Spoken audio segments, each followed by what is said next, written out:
Pues la suerte está echada. Buenos días, buenas noches, buenas tardes, donde quiera que estén ustedes, en cualquier lugar del mundo donde nos estén escuchando. Gracias por acompañarnos, gracias por estar aquí, donde ustedes sabrán lo que están haciendo, porque yo no tengo idea de lo que estoy haciendo generalmente, pero lo hago con muchísimo gusto, gracias a quienes ya nos están acompañando. Tenemos 57 personas en el chat. Y gente que ya llega preguntando, buenos días, buenas tardes, ¿cómo están ustedes? Hola Mauricio, oye, por cierto, quería preguntarte, entran, oye, ¿y esto qué? Pues mira, no sé, no, vamos a ver las cosas, pero sí, me encanta que entren así como chivo en cristalería. Por algo será. Bueno, primero que nada, por supuesto, como siempre, muchísimas gracias por acompañarme, muchísimas gracias por estar aquí y muchísimas gracias por seguirme en Twitter, que soy @elnocturno, en Instagram, que soy m-el nocturno, mi web, que no la visita nadie, yo no entiendo, yo pensé que les interesaría, pero ahora tengo una página web a la que no va nadie, que es mauricioschwartz.com, y el correo electrónico rvdsqs@gmail.com, donde pueden, por supuesto, escribirme y preguntarme lo que quieran. Hoy tengo 3 o 4 preguntas también del correo electrónico que me han hecho favor de mandarme. Y Antonella Ventura, hace tiempo que no la veía yo por acá. Y por supuesto, necesitamos su apoyo, estamos pidiendo apoyo. Esto es horrible, me siento como un mendigo, me siento pidiendo dinero en la calle, help. Pero necesitamos apoyo y necesitamos ayuda para seguir adelante con el canal y con sus proyectos y con todo lo que viene, y porque la vida está muy dura. La vida está muy dura y como nadie me va a pagar todo el dinero que necesito, la idea es que entre 1000 personas, pues sí me lo pueden pagar, ¿no? Entonces, si son mis Patreons, con €1 al mes, ya pueden empezar a echarme una mano importantísima. Y gracias pues por todo eso. ¿Qué más? Bueno, ha habido una serie de reacciones de lo más divertidas. Fíjense, el video que sacamos el martes de liberalismo, creo que los liberales no se enteraron de que lo saqué, porque no han llegado en hordas a insultarme como lo hicieron con el vídeo de neoliberalismo, aunque creo que ahora estarían mucho más justificados, porque entro directamente a qué es el liberalismo, cuáles son las variantes del liberalismo, de qué se trata eso. Cuando alguien dice soy liberal, que resulta que no nos está diciendo nada, necesita explicarnos qué clase de liberal es. Pues soy liberal es demasiado vago. Y lo más divertido fue en el vídeo anterior, en el vídeo donde analizaba yo la división en sectas de las religiones, que me llama muchísimo la atención, y que además de ese tipo de división que se da también en las ideologías y en las filosofías, por algo son todas ellas formas de pensamiento, aproximaciones a la realidad que no tienen el rigor de la ciencia. Entonces, pues no hay 25 escuelas de biología, pero sí hay 25 escuelas de marxismo, 25 escuelas de liberalismo y 25 sectas o cientos de sectas del cristianismo. Entonces, cuando comenté lo de los testigos de Jehová y los mormones como ejemplos de la fragmentación del cristianismo dentro de los Estados Unidos y de sus variantes delirantes, que las hay evidentemente peores, la gente se molestó sobre todo por 2 cosas. Uno, porque no les parecía que fueran buenos ejemplos. No sé qué creen que quería ejemplificar. Yo no quería ejemplificar nada. Yo estaba respondiendo a gente que me ha pedido que hablara de estos 2 grupos en particular, pero lo que hice fue contextualizarlos dentro de lo que es la multiplicidad de sectas y denominaciones y variantes de la Iglesia, que en Estados Unidos nacen precisamente a raíz de los 4 grandes despertares, de estas 4 largas épocas de renacimiento del fervor religioso en Estados Unidos, que finalmente es un país que se funda por motivos religiosos más que otra cosa. O sea, como los padres fundadores van a Estados Unidos huyendo de la persecución religiosa, entonces esto ya le da una característica especial a Estados Unidos. Pero lo más curioso es que lo que a muchos les sigue molestando es el tema de Dios. Entonces me hablan de la existencia de Dios y regresan una y otra vez. Demuestra que Dios no existe, pero no, demuestra que las hadas no existen. Tú no crees en las hadas y no necesitas demostrar que no existen para no creer en las hadas. Yo creo que la evidencia de las hadas y de Dios pues es similar, o sea, es 0. Y al ser 0, pues no tengo más de qué hablar, pero les preocupa demasiado el hecho de que haya personas que se llaman ateas. Una una afirmación que regresa una y otra vez en los comentarios del vídeo sobre testigos de Jehová y mormones, es que los ateos no son verdaderos ateos, porque desde el momento en que están diciendo que no creen en Dios, es porque... perdón, lo siento, se me caen los bigotes y me caen en la boca y es horroroso. Que de alguna manera uno asume la existencia de Dios y luego trata de demostrar que no es cierto. Y no, pero otra vez es el caso de las hadas. Si tú no crees en las hadas, no estás asumiendo su existencia, pero luego probar que no existen. Simplemente dices, pues evidencias que me han dado sobre la existencia de las hadas no me resultan enormemente convincentes. Y es lo mismo que nos pasa a los ateos con Dios. Pero hay una cosa que les preocupa todavía más y que a mí me llama la atención y me hace volver siempre a la doble moral, al doble rasero, a la falta de rigor que caracteriza a los religiosos. Entonces siempre me dicen, Stalin mató a muchísimas personas y es porque era ateo. No, Stalin mató a muchísimas personas porque era un psicópata. Ya, pero persiguió a las iglesias, las persiguió al principio, siguiendo a Lenin, siguiendo las enseñanzas de Lenin, persiguió un poco a las iglesias, pero como ya lo he contado precisamente en el vídeo sobre el laicismo, donde conté la historia de la Basílica del Cristo Salvador, que está en el río Moscova, allí donde se reinauguró en 1880, me parece, por allí, se inauguró, se derrumbó y se volvió a erigir. A partir de la Segunda Guerra Mundial, Stalin estableció una alianza inamovible con la Iglesia, pero Mao mató a millones de personas. Bueno, Mao dejó de morir de hambre a millones de personas, pero no fue por motivos religiosos, no es porque él fuera ateo y ellos fueran creyentes, porque era un sujeto al que le daban exactamente igual sus congéneres, a él y a todo el Partido Comunista, porque esto fue algo que pasó a todos los niveles, que también ya lo he contado. Quizás me falta hacer una historia más completa de lo que fue el gran salto adelante y las muertes. Entonces les preocupa mucho que un ateo haya matado a alguien, porque a sus ojos eso demuestra que el ateísmo es asesino, ¿verdad? Y luego cuando uno señala las atrocidades que han cometido las religiones, siempre te sacan a Martin Luther King o a Gandhi o a alguna buena persona que haya sido creyente, y no se dan cuenta que están eligiendo en los dos casos excepciones. Es decir, la vasta mayoría de los ateos de este mundo no andamos matando a nadie. Stalin y Mao son ejemplos extremos, excepcionales además. Pero por otro lado, los ateos no hemos estado organizando cruzadas, no hemos estado organizando inquisiciones, no hemos estado organizando persecuciones de herejes. Y sin embargo, todas las iglesias religiosas, sobre todo las iglesias cristianas, pero también lo ha hecho el judaísmo, también lo hace el islam claramente, también lo hacen otras muchas, persiguen a los herejes, persiguen a los ateos. Tienen un historial de violencia, prácticamente todas. Incluso ya lo hemos hablado, el budismo, que es supuestamente la religión de la paz, tiene un historial de guerrillas y de guerras espectacular que llega hasta ahora, hasta la persecución de los Rohingya en Myanmar. Entonces, ¿por qué tomar a las excepciones de los ateos asesinos? Que por supuesto los ha habido. Y decir, ellos fueron movidos por el ateísmo, pero los buenos personajes que hubo en las religiones son personajes buenos por la religión. Y los personajes malos que ha habido en las religiones, que son muchísimos más, porque las cruzadas no se hicieron con 2 personas.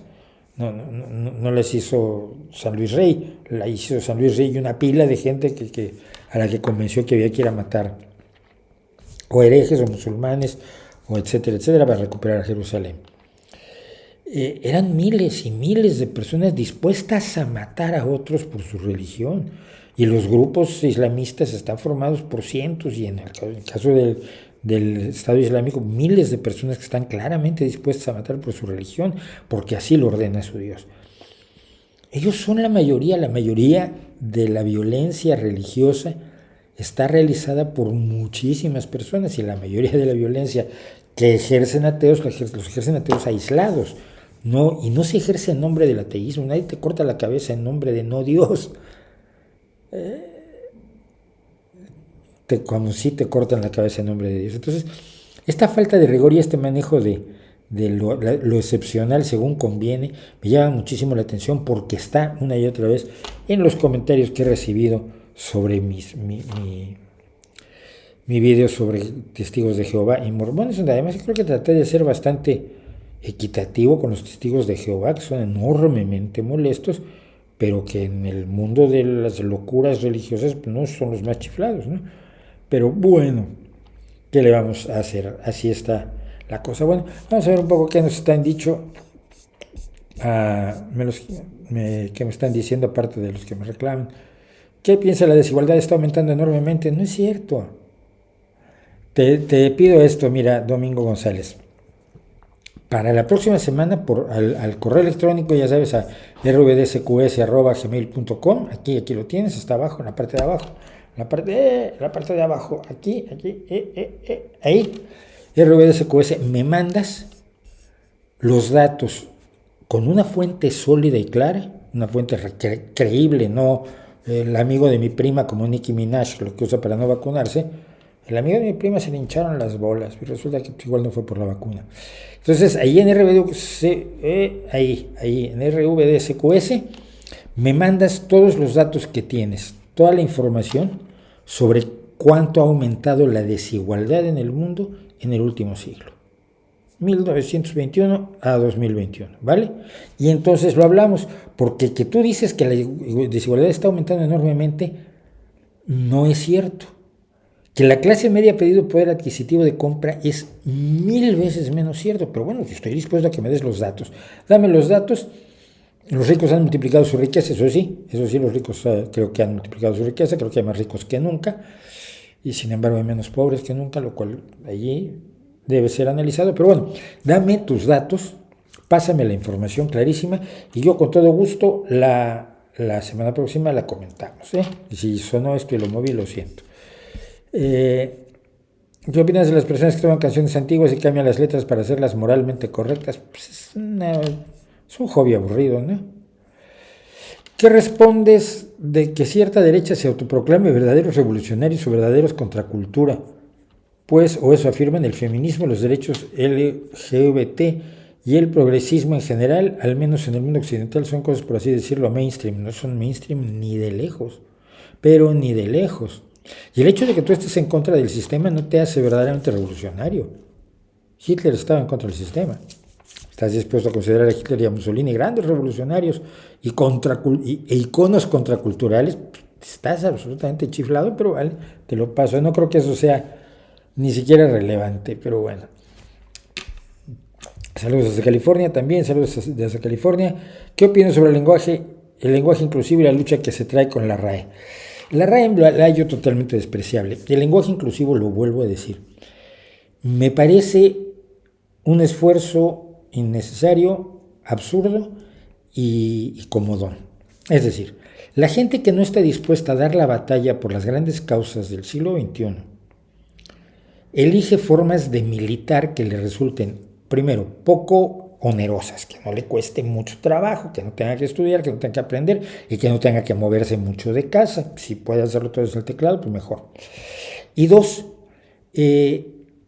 formas de activismo que contradicen lo que la historia nos ha dicho. Y lo vuelvo a repetir las veces que sea necesario. Quienes ya me oyeron, disfruten, que ahora lo voy a expresar con palabras un poco distintas. El lenguaje no cambia a la sociedad. La sociedad cambia el lenguaje. Lo dice el Quijote en un momento dado cuando le está diciendo a Sancho Panza cómo gobernar la ínsula barataria que algún día va a tener. Le dice... no es cierto, es un día que están discutiendo sobre regoldar y eructar, las dos palabras, y tienen una pequeña discusión lingüística, y le dice el Quijote a Sancho que eso ya lo decidirán el vulgo y el uso, que son los únicos que tienen potestad sobre la lengua. El vulgo y el uso. Miren, nosotros teníamos una gran variedad de insultos homofóbicos en nuestro léxico hasta hace 30 años. El español estaba plagado, teníamos chistes por supuesto, de homosexuales. Teníamos comentarios denigratorios de homosexuales, teníamos nombres de lo más floridos y ofensivos y humillantes para los homosexuales.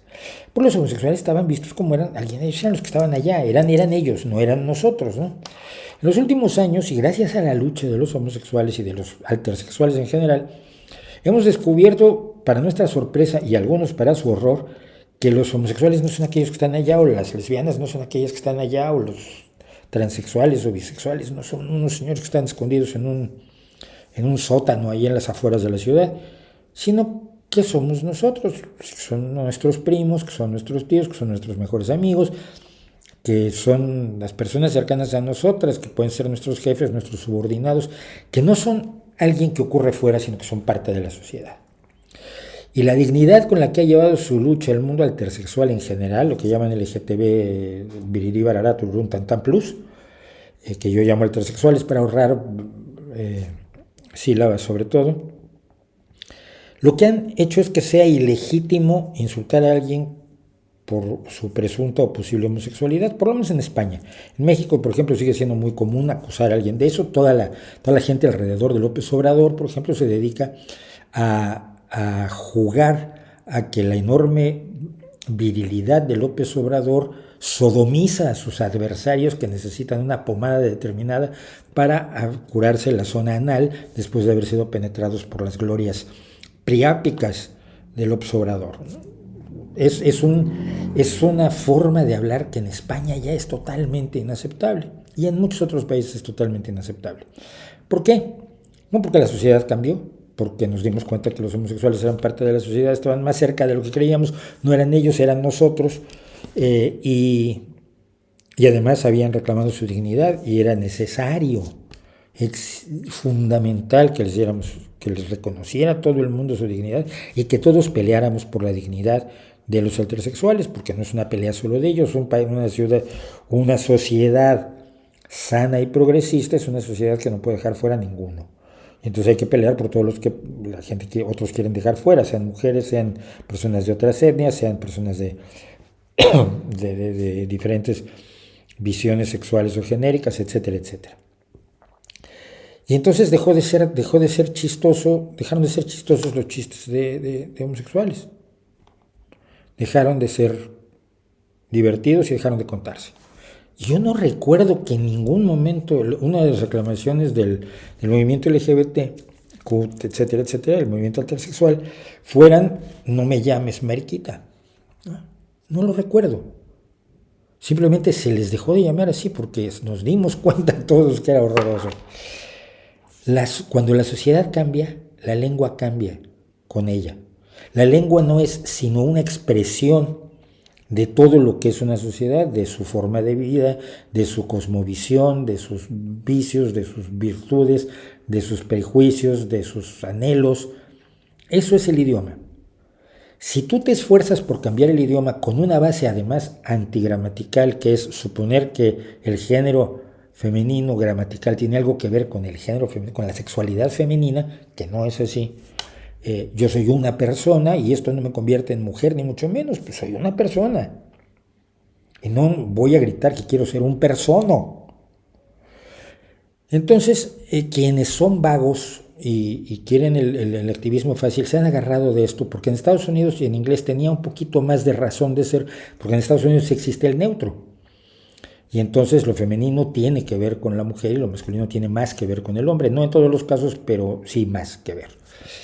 Y se agarraron de esto, lo copiaron, porque siempre copiamos de los Estados Unidos, para algo es el imperio, y ofrecieron una solución antigramatical que va en contra del intento de que el lenguaje siempre sea más económico y que además no cambia la sociedad. Es decir, hay gente que cree realmente que si decimos les niñes, o decimos los niños y las niñas, o los niños, o les niñis, en vez de decir niños, que es un epiceno que incluye a niños varones y a niñas mujeres, y además incluye intersexuales, polisexuales, subsexuales, hipersexuales, multisexuales, cuchisexuales y parasexuales, incluye a todos. Si dicen niñas, niñis, niñas, niños, niños, van a cambiar la sociedad. Y esto no es cierto. El problema es que la historia nos demuestra que no es cierto. La historia nos demuestra que lo que hay que cambiar es la forma de pensar de la gente. Lo que hay que cambiar es la educación de la gente. La gente no hay que reñirla, porque además este tipo de gente se la pasa riñéndote. ¿Por qué dijiste eso? Estás usando mal el lenguaje, eres un sexista, un racista. Y sobre todo siendo que no lo eres, cuando no lo eres y te acusan de serlo, no estás de humor como para dialogar sobre avances sociales y progresismo con esas personas. Yo creo que la lucha es por cambiar la sociedad. En el caso del lenguaje inclusivo implica el hecho de que el reconocimiento de los derechos y de la igualdad de la mujer en todos los terrenos sea cada vez mayor, pero no con cuestiones anticientíficas, antihistóricas y absurdas y que no sirven para nada salvo para que alguien se sienta muy satisfecho porque puede reñir a los demás. Entonces, yo creo que es una lucha absurda la del lenguaje inclusivo, creo que en algunos casos es importante, en algunos casos yo creo que ingeniero e ingeniera tienen una función, político y política tienen una función, profesor y profesora tienen una función, es la misma razón por la que yo siempre hablo de poetisas y no de poetas, porque entonces estaríamos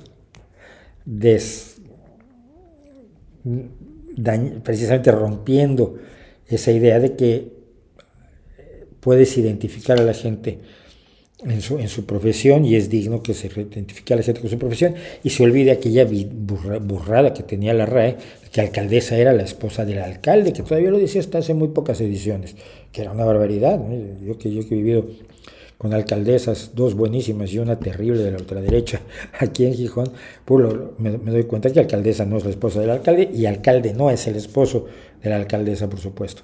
Entonces, esa es mi visión. Creo que es una pérdida de tiempo, creo que es absurdo, tampoco es el fin del mundo, tampoco hay que ponerse como Vox, piden el lenguaje inclusivo y se dan de latigazos que les gustan muchísimo. No, simplemente no estoy de acuerdo, por tales y cuales razones, y creo que hay cosas más importantes que hacer en la lucha femenina, con lo cual ya me metí en otro lío. Gracias, sí, qué bueno.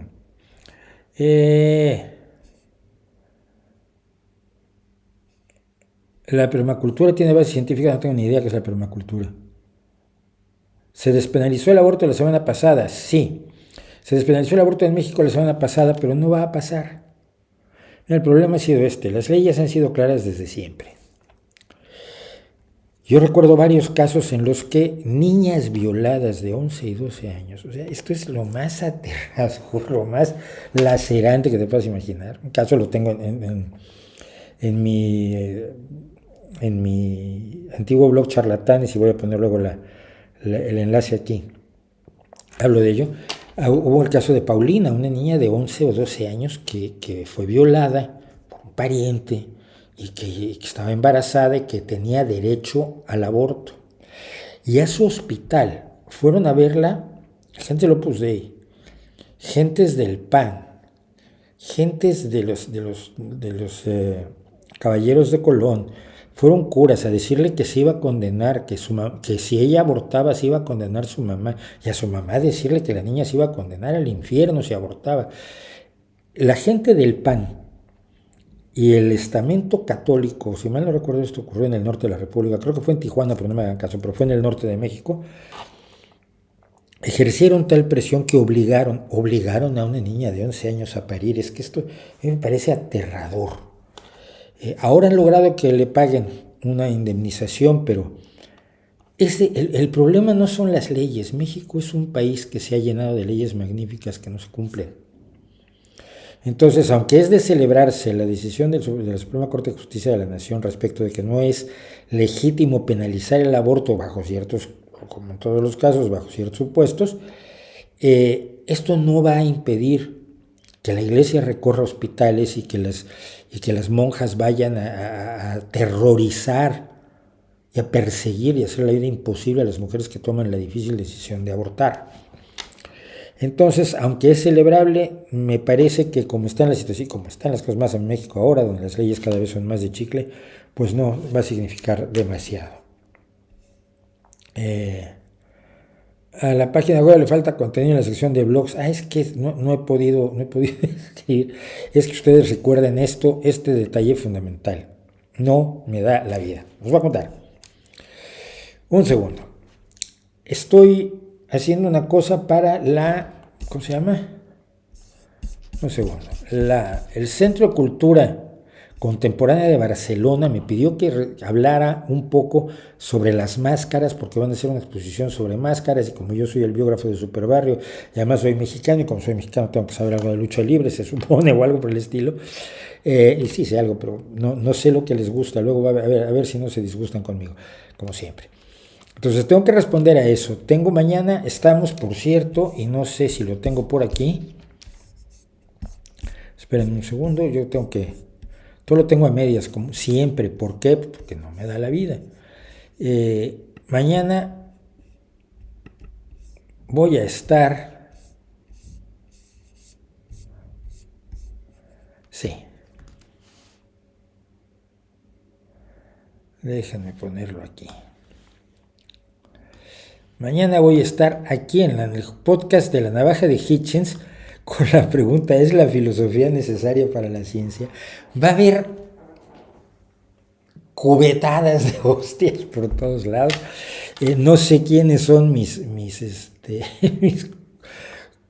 cotertulianos en esto, pero bueno, entonces estoy preparando también esto. Pero aparte de esto, no olviden ustedes siempre que yo trabajo. Y yo tengo mucho trabajo, y aparte hago los vídeos, y aparte edito los otros vídeos. Entonces no me da la vida para lo del blog. Sí, gracias. ¿Qué opino de nacionalizar las empresas de energía de España para contrarrestar el alza de los precios? Es una tontería.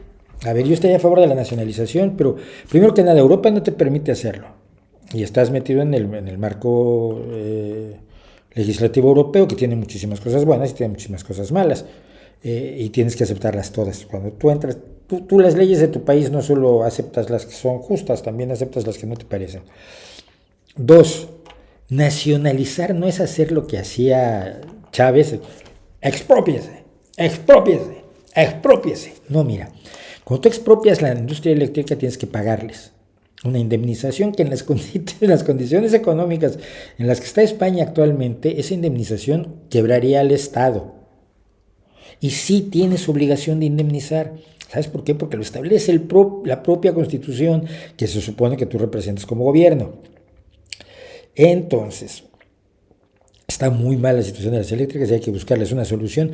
Pero esas son las facilitas. Pues se expropia y ya. Sí es facilísimo, y si no se hace es porque en el gobierno todos son malvados. No es así. Es muchísimo más complicado, es enormemente complicado, es enormemente difícil por el marco legislativo internacional, por el marco legislativo europeo y por la propia Constitución española, que te dice como no, tú puedes comprarle a ese señor obligadamente, que eso es una expropiación, tú puedes obligarlo a que te venda su empresa, pero se la tienes que pagar al precio de mercado. Así que por favor, déjense el facilismo. Ay, sí, sería facilísimo y no lo hacen porque son malos o son tontos, ¿no? Esto es como los tarados que creen que han descubierto sobre las vacunas algo que no han descubierto cientos de miles de científicos en todo el mundo, pero lo encontraron en una página de Facebook. Por favor, es el mismo tipo de pensamiento mágico. ¿Qué piensas de Sabrina Tórtola? No sé quién es. Su canal Preguntas Incómodas, creo que lo vi una vez, no lo ubico mucho. Gracias, Rosimaría, por el superchat. Gracias a Jorge Antonio. ¿Conoce al psicólogo Ramón Nogueras? Sí, creo que sí. Sí lo conozco. No lo ubico mucho, pero yo no ubico gente. ¿Qué pienso de Vicente Navarro? Nada. Tengo mucho que pensar, salvo que cuando habló de mí se comportó muy tonto. Porque por defender a la monja Forcades, a la chiflada, a la enloquecida, a la vendedora de dióxido de cloro Forcades, me puso a mí de todos los colores en público, dice una sarta de tonterías. Decía esto, pero Vicens, por Dios, si tú eres un hombre inteligente, con una gran experiencia, con un largo historial de usar el cerebro, y no lo usas, pues se me hace raro, ¿no? Si crees en las hadas tienes un problema, ¿no? Y no lo vas a resolver aquí. ¿Dónde podemos conseguir información de psicología, antropología, biología, etcétera? En la red. En internet. En la biblioteca. Es que no puedo decir otra cosa. La pregunta es, Extraña. ¿He leído a Han Bosch? No. No sé, no, creo que no. Gracias a Yosimar Villena y a José Antonio García Montenegro por su apoyo monetario y formal. El tirano cubano avalado por López en el desfile militar. De eso no quería yo hablar, pero bueno. Y lo voy a ligar con la otra cosa. Miren,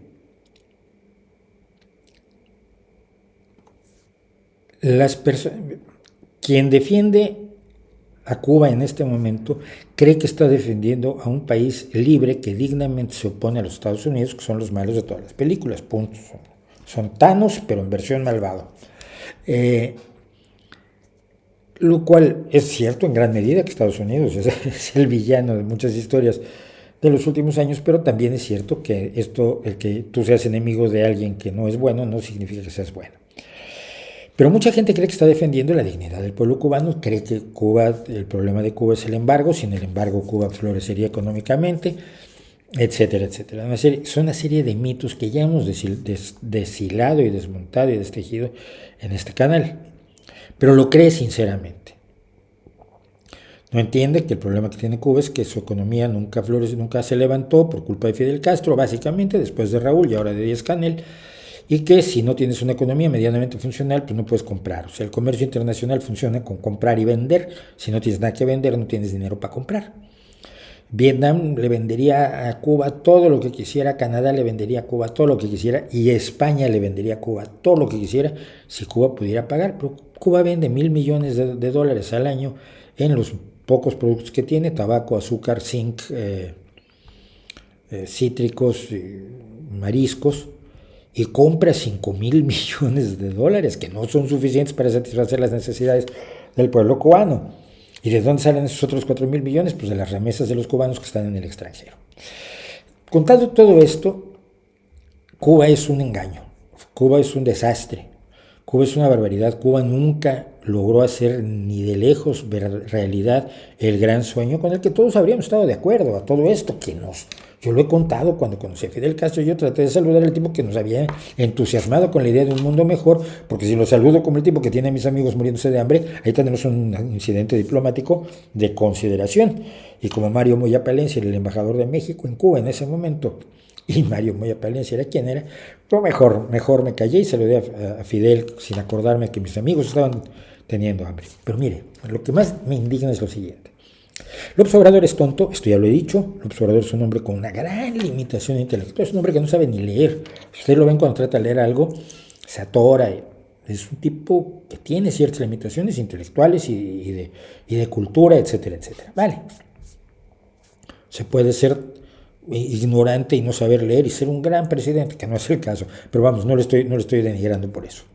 Pero está rodeado de una serie de personas que han estado en Cuba conmigo, y han estado en Cuba muchísimas otras ocasiones que las que estuvieron conmigo, que saben la situación en la que vive el cubano promedio, que saben de la escasez eterna, que saben de esa cartilla de racionamiento que se iba a usar durante un par de años para que los burgueses no acapararan los bienes y el pueblo se quedara sin comer, que era la idea de la cartilla de racionamiento en 1959.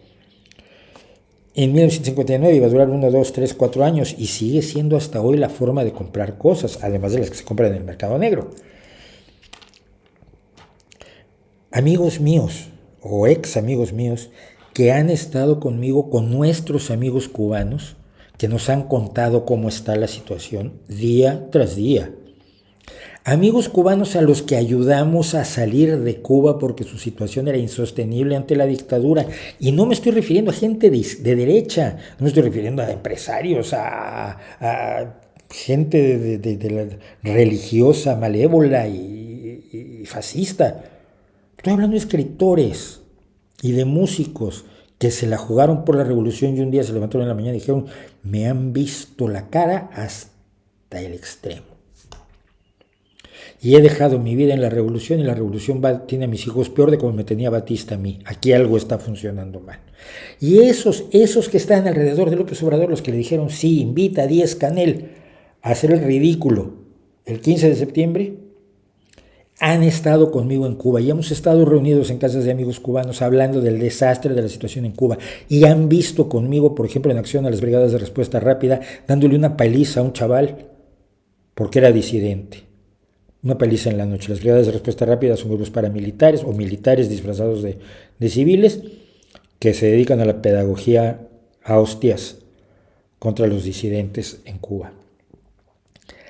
Han estado conmigo, saben cuál es la realidad y han optado por o no decírsela a López Obrador o incluso contarle una historia distinta. No espero que López Obrador esté informado. Es un tipo, es un ceporro de verdad, es un tocón. Pero los que están alrededor, que han estado en Cuba, que tienen amigos cubanos que ahora están en Alemania, en España, en Canadá, en Inglaterra, en México, que han huido del horror de la falta, de la desesperanza que inventó una revolución que era la esperanza, que saben cómo se vive, que saben lo que es el hambre, que saben lo que es la desesperación, saben lo que es que te prohíban soñar, y han estado aplaudiendo ayer a Díaz-Canel en México. Miserables. Y bueno, yo ya me estoy metiendo en más líos, pero vamos a hablar de principios, y esto sí lo quería yo. El otro día me enteré de esto. Voy a quitar esto de momento, que este señor que ustedes ven aquí, que tiene sus 85 añazos de edad, es Francesco Vincenzo Serpico, o conocido mejor como Frank Serpico. Este señor, así como lo ven, todo inocente, es el hombre que logró limpiar de corrupción la policía neoyorquina. Y la limpió de corrupción mediante un sistema que no es muy popular y por eso me quiero hablar un poco de él. No es muy popular porque el cinismo se ha apoderado de nosotros. Serpico nació en 1936 y desde que era niño quería ser policía. Él era de familia italiana, en Nueva York, en el Bronx, y él decía: yo quiero, cuando crezca, ser como esos policías, tipo respetado, con mi uniforme, que protege a los ciudadanos, que les da seguridad, que persigue a los malos y los encierra y hace que su comunidad viva tranquila y segura y se gane el respeto de su gente. Y con esta idea entró a la Academia de Policía, entró como policía uniformado a la policía de Nueva York, además una policía que en ese momento todavía estaba dominada en gran medida por irlandeses, los irlandeses que llegaron a mediados del siglo XIX debido a la hambruna de la patata, de la que ya hemos hablado aquí, y pues empezó a trabajar como policía, y el primer día que iban a detener a un tipo que corría apuestas, se dio cuenta de que su compañero, en vez de detener al de las apuestas, le recibía un dinero y luego quería repartir el dinero con Serpico, con Frank Serpico. Y Serpico dijo: oh, ¿cómo que dinero? No, esto es incorrecto. Y ahí empezó a echarse encima a todos sus compañeros. Frank Serpico insistió en ser absolutamente incorruptible y se metió en problemas. Alguna vez amenazaron con darle una paliza a sus propios compañeros. Y finalmente logró que lo pasaran a la división de policía secreta, digamos, de policía de vestida de civil. Y ahí es donde estaba la corrupción más gorda. Entonces le ofrecían dinero y él no aceptaba, y todos estaban muy preocupados con él. ¿Por qué? Porque temían que en un momento dado fuera él el que diera la voz de alarma. Y efectivamente, eventualmente la dio. Trató de hablar con sus jefes y sus jefes le dijeron: tú te callas. ¿Por qué? Porque el dinero que se cobraba en la calle, el policía que tomaba el soborno se quedaba con el 10%, pero el 90% subía. Luego el 80% subía, luego se quedaba otro sector con otro 10 o 15% subía, y la mitad del dinero era para los jefes de la policía. Entonces denunciar ante ellos la corrupción pues era un poco difícil. Trató de hablar con el vicealcalde de Nueva York. El vicealcalde tuvo cierto interés, pero esto a lo largo de años, esto es años y años y años de trabajar como policía. Él entra en 1959 a la policía y se dedica los siguientes 11 años a tratar de limpiar la corrupción que él ve de sus compañeros. cuando el teniente de alcalde, el vicealcalde de Nueva York no le hace mucho caso, porque, y lo que dice el vicealcalde de Nueva York es bueno, es que nosotros sabíamos que existía el problema, pero ¿cómo lo agarras? ¿Por dónde empiezas? ¿Qué sistema usas? Luchar contra la corrupción tiene ese gran problema, que es muy fácil decir, mira, aquí hay corrupción, muy bien, hay que acabar con ella, totalmente de acuerdo, ¿cómo lo hacemos? No lo sé. Miren, por ejemplo, cuando Cárdenas fue jefe de gobierno de la Ciudad de México, yo estuve en el comité de seguridad de la delegación, de lo que entonces era la delegación Cuauhtémoc.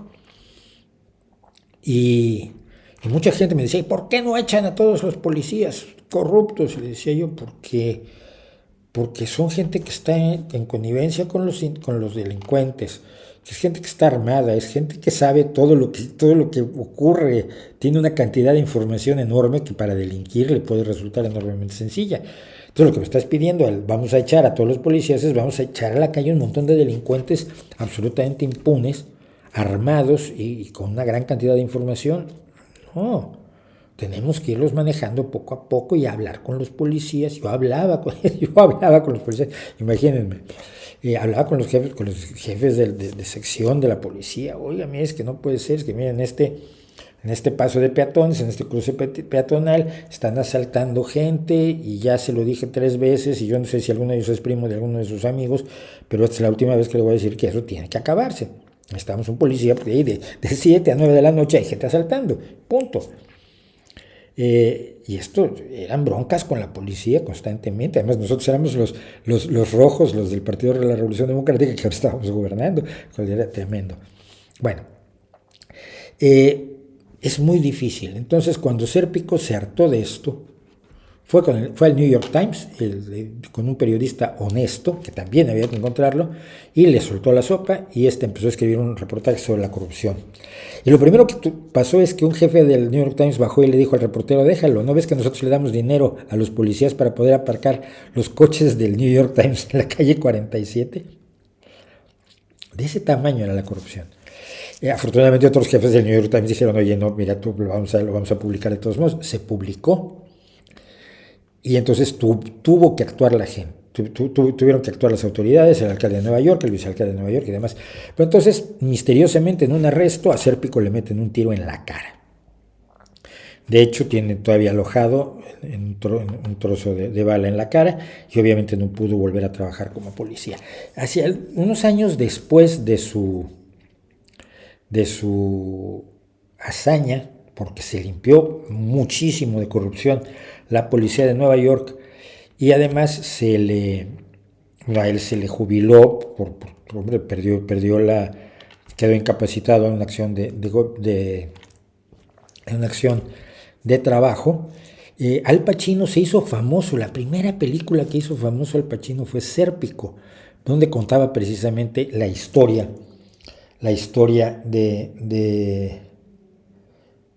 de Sérpico. Es una de las varias veces en que se le ha representado en los medios de comunicación. La presión a la que se vio sometida fue tal que se fue a vivir a Holanda, que tenía miedo de abrir la puerta. Un hombre que ha vivido con una paranoia enorme. Tú dices, ya terminó, no, está bien, acabó la cosa. Limpió de corrupción y todo el mundo está contento con él y es un héroe. No, la vida que ha sufrido hasta hoy Frank Sérpico es enorme, pero es un canto. Es un canto fundamental a los principios.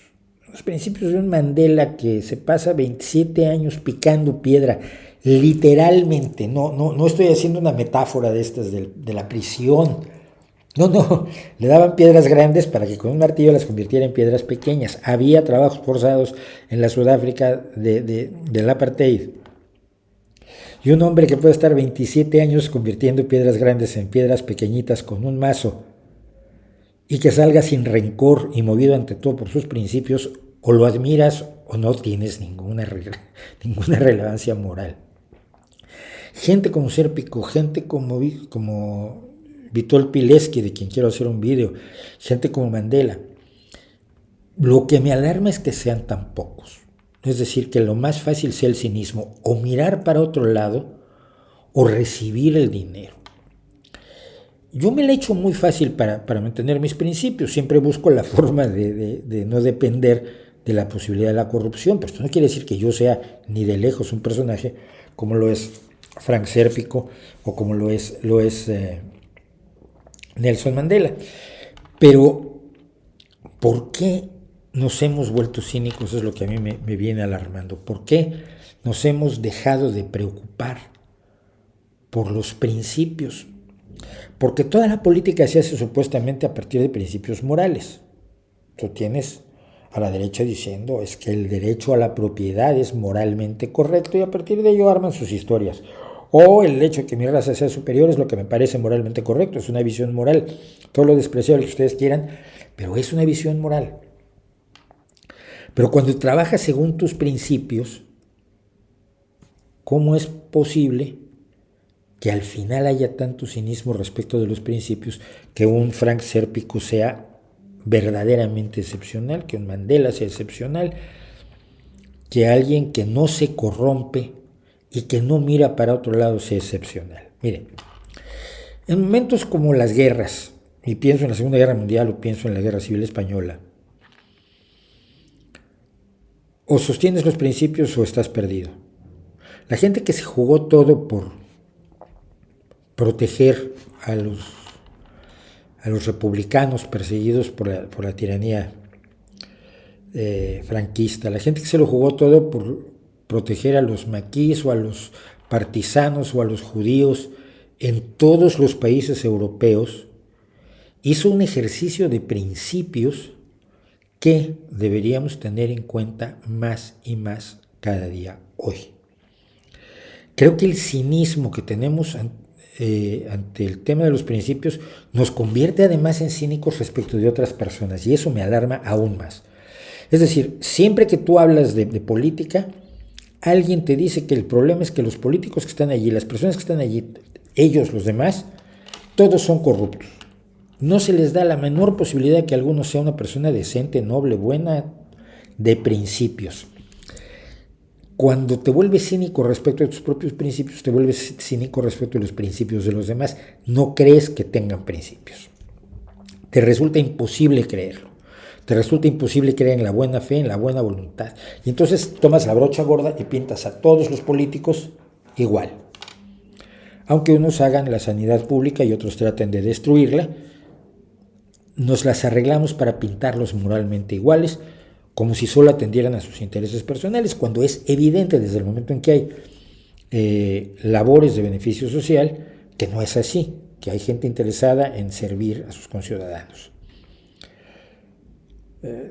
Esto viene a cuento también con otra cosa que comentaba yo el otro día que me llamó mucho la atención. Iba yo por el parque, fue un parque infantil, y de pronto dije, ¿quién inventó los parques infantiles? Porque esto debe ser moderno, es modernísimo, es de mediados del siglo XIX, porque antes no había ni siquiera niñez. Pero alguien se preocupó por hacer un parque infantil, y alguien se preocupa por hacer parques mejores, y alguien se preocupa por tener esos parques, y que esos parques sean cada vez más seguros. Si ustedes vieran la feria de grava en el suelo, de asfalto, y de bordes cortantes de los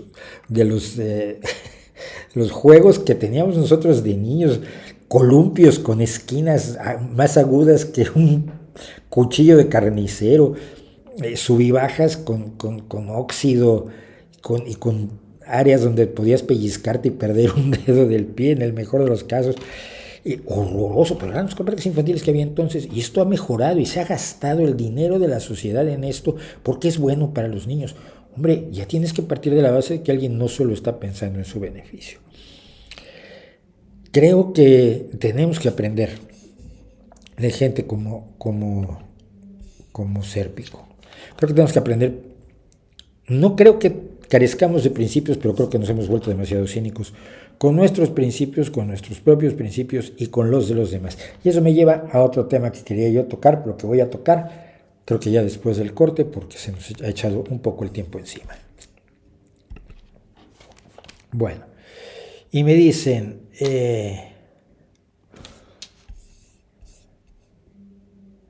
mi consejo para la enseñanza de inglés en los niños pequeños, se habla de niños en la escuela pública, en mi caso es de Cataluña, háblales en inglés, consígueles un profesor. No se me ocurre otra cosa. Yo tengo un hijo que no sabe inglés y que estoy hablándole en inglés y les consiguiéndole un profesor. Parece que consiguió un profesor que hace clases de inglés mientras juegan ahí, Minecraft. Entonces van jugando Minecraft pero en inglés. Si funciona, el tío es genial, ya tiene trabajo conmigo. No me acuerdo de la Patriot Act, lo siento, tendrías que reenviármela.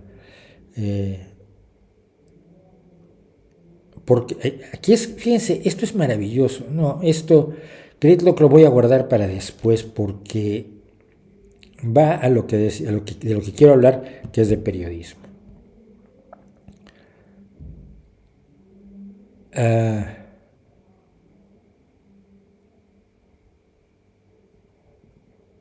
Dice, agradecer el esfuerzo, muchas gracias. No, gracias. Yo creo que sí puede llegar a servir el lenguaje inclusivo. No hay pruebas de que sirva. El que tú creas algo no le da ningún valor. ¿Vale? Si no tienes datos y pruebas, y las pruebas que tenemos es que si tú cambias el habla, no cambias las actitudes de la sociedad. Y si cambias las actitudes de la sociedad, cambia el habla. Pruebas, datos, evidencias, no yo creo. Por favor.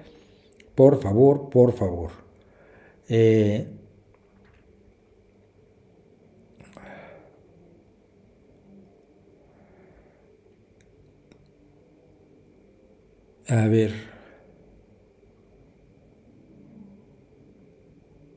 La monja Forcades es una mujer preparada, una científica, no es una mujer preparada. Es una señora que presentó una tesis sobre medicinas alternativas y es una señora que enseña una técnica para curarte golpeándote con un dedito. Entonces te pega en distintos lugares y con eso te va curando. Y da cursos por eso y cobra por eso. Está más loca que una manada de cabras y además le recomienda a la gente que no se vacune contra la COVID-19, sino que tome lejía. Francamente, pretender defenderla a estas alturas ya es demasiado. ¿Qué opina Javier Milei? No lo conozco. Pues es muy famoso en algún lugar del mundo de donde son ustedes, pero yo no tengo idea quién sea.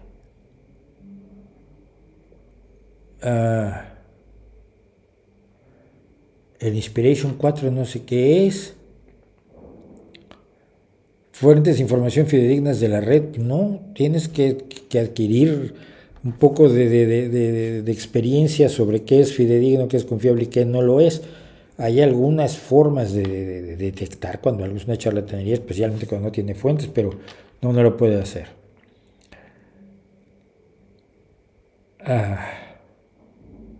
¿Acaso no se puede hacer lo que hizo Cárdenas con el petróleo? Ay, por Dios, a ver, va otra vez. Lo que hizo Cárdenas con el petróleo lo hizo en una situación de guerra, a principios del siglo XX, con el apoyo de todo un país, en una situación geográfica, histórica, social, política, económica, totalmente distinta a la de la España del siglo XXI. No es posible compararlo. México tardó mucho tiempo en pagar su petróleo, por cierto. Se pagó hasta el último céntimo. La Unión Europea se ha vuelto neoliberal. La palabra neoliberal no significa nada en este terreno. Si se ha vuelto, no. La Unión Europea establece su creencia en la economía neoclásica. En la economía clásica, perdón. Cree en la libre empresa y cree que las empresas estatales, la mayoría de las empresas estatales deben ser privadas. Sí, así ha sido siempre, nunca dejó de serlo.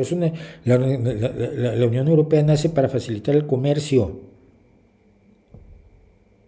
Nace como una unión comercial. No sé qué pueden creer que era la Unión Europea, una asociación para vender, para regalarse caramelos. Pues no lo es. Es mucho más difícil en la vida. Bueno.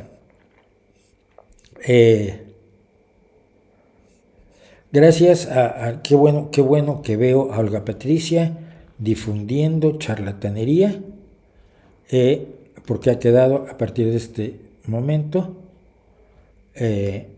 excluida,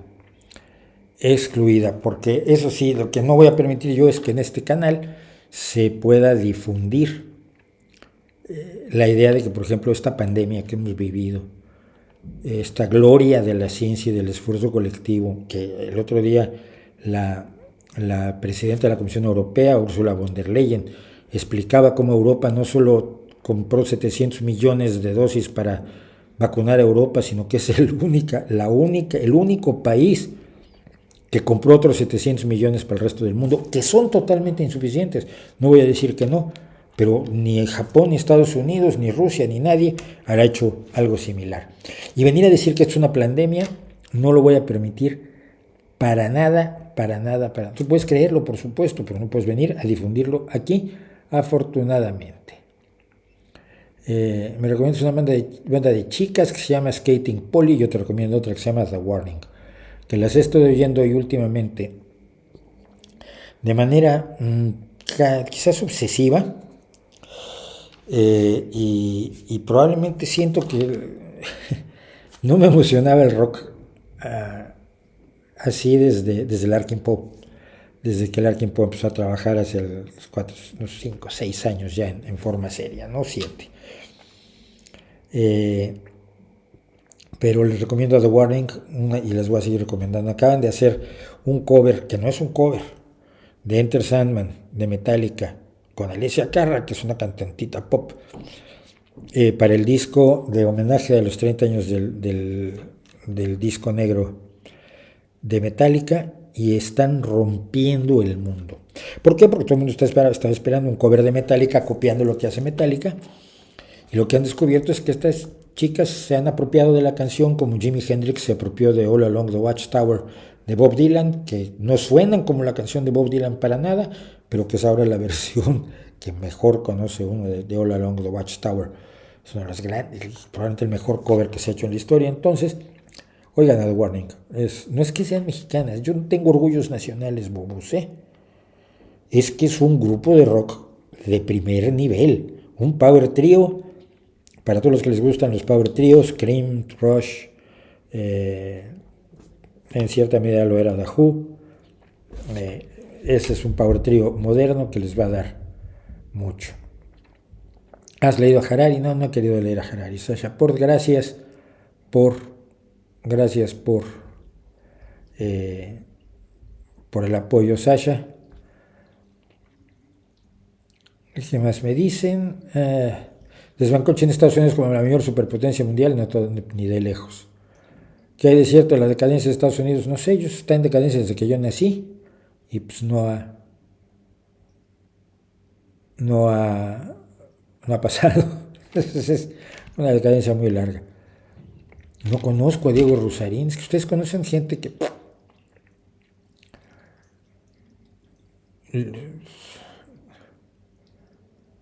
Yo, porque...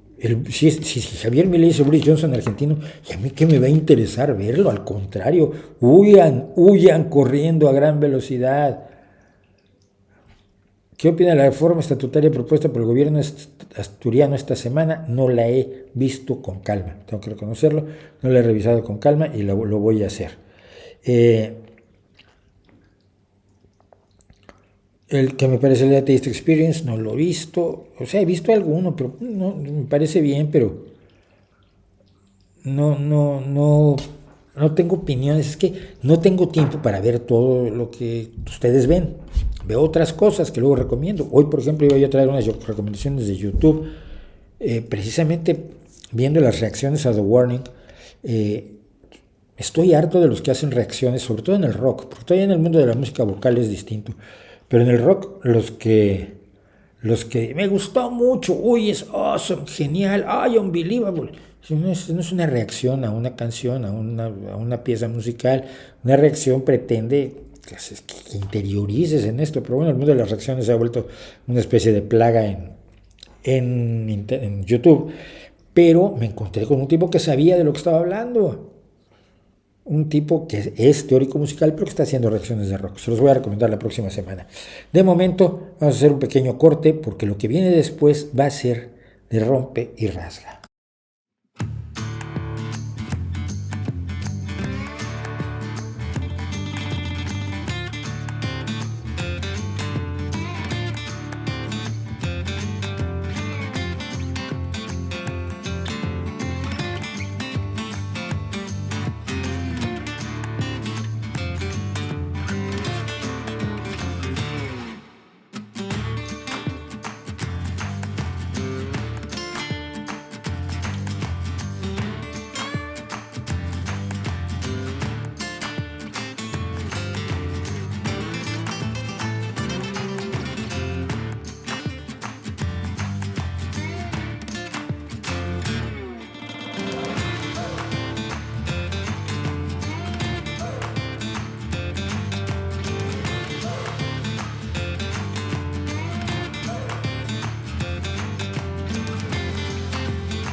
Bueno, regresamos. Espero que les haya dado tiempo de hacer todo lo que querían hacer, sobre todo los que se iban a preparar un sándwich con todo, que es como deben hacerse los sándwiches. Un sándwich, mientras más cosas tiene, está mejor hecho. Esto no me lo tomen en serio. Bueno, me decían,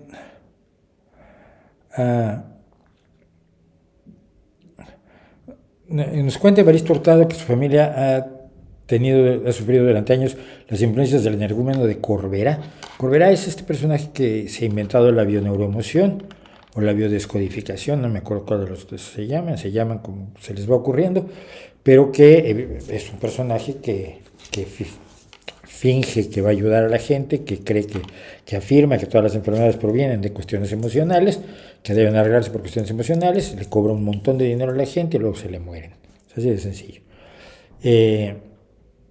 Dice Bruno Piña, me da la impresión que cuando te preguntan tu opinión sobre un individuo o tema en particular, lo único que buscan es una opinión informada y con cierta autoridad para respaldar sus sesgos.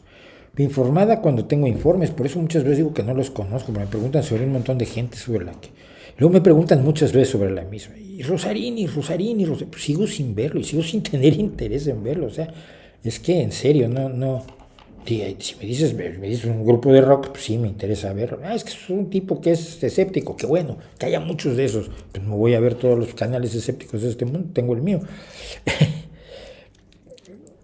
Dime un canal de magia, por ejemplo, ¿no? Eso sí me gusta. Dice, por ejemplo, ¿qué opinas de Tony Iommi? ¿Está entre los 10 mejores guitarristas del rock o sobrevalorado? No tengo idea, no sé quién es. No estoy persiguiendo. Mi mundo está más en el blues y en el folk y en el rock de raíces. Y el punk rock y el folk punk y el punk celta y este tipo, todas estas variaciones además son, las fronteras son absolutamente difuminadas y son categorías que a veces se traslapan demasiado entre sí. Yo vivo más o menos allí, soy muy poco metalero, pero me ha fascinado. He dicho algunas cosas que he visto de metal y a través de eso llegué a The Warning, que me parece que no es un grupo de metal, yo creo que es una banda de rock pesado, más cerca de Led Zeppelin que de Judas Priest, por ejemplo, ¿no? Hablando de power tríos, ahí tienes un buen power trío, si quitamos a Robert Plant que cantaba, pero tampoco estoy a lo último del rock, estoy más al último del blues. Pregúntame, Samantha Fish acaba de sacar un disco, por ejemplo, Daniel Nicole ha vuelto a los escenarios, está preparando un disco, Joancho Taylor acaba de sacar un disco maravilloso absolutamente, producido además por el otro gran guitarrista de blues, por favor, cuyo nombre se me acaba de ir, por supuesto, el que hace el crucero de rock y todo esto, John Bonamassa. John Bonamassa le produjo un disco a Joancho Taylor que es blues hasta el tuétano. ¡Óiganlo! Es maravilloso. Un libro para que ayude a ver las cosas desde la perspectiva amplia de la sociedad de la gente. No conozco ningún libro así. No, las energéticas no se han vuelto monopolio. ¿Por qué especulan en vez de informarse? No hagan eso. Es muy fácil especular sin informarse, pero es mejor informarse. Estoy tratando de que una experta en temas eléctricos me dé una entrevista para el canal, para aclarar todas estas cosas, porque todo el mundo tiene una solución facilísima que no va a funcionar, y todo el mundo tiene una idea del mundo de la electricidad que no es cierta, pero que no se preocupan por averiguar cuál es la verdadera. No sé qué es la praxeología, no sé quién sea Rosarini.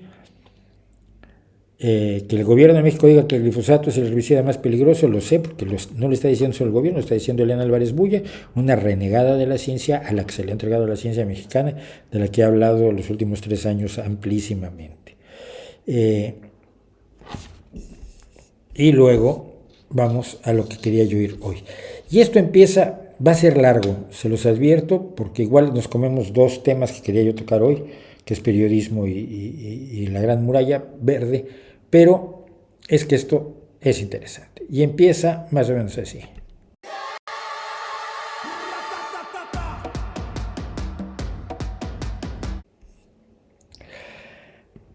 El otro día hice un pequeño video, un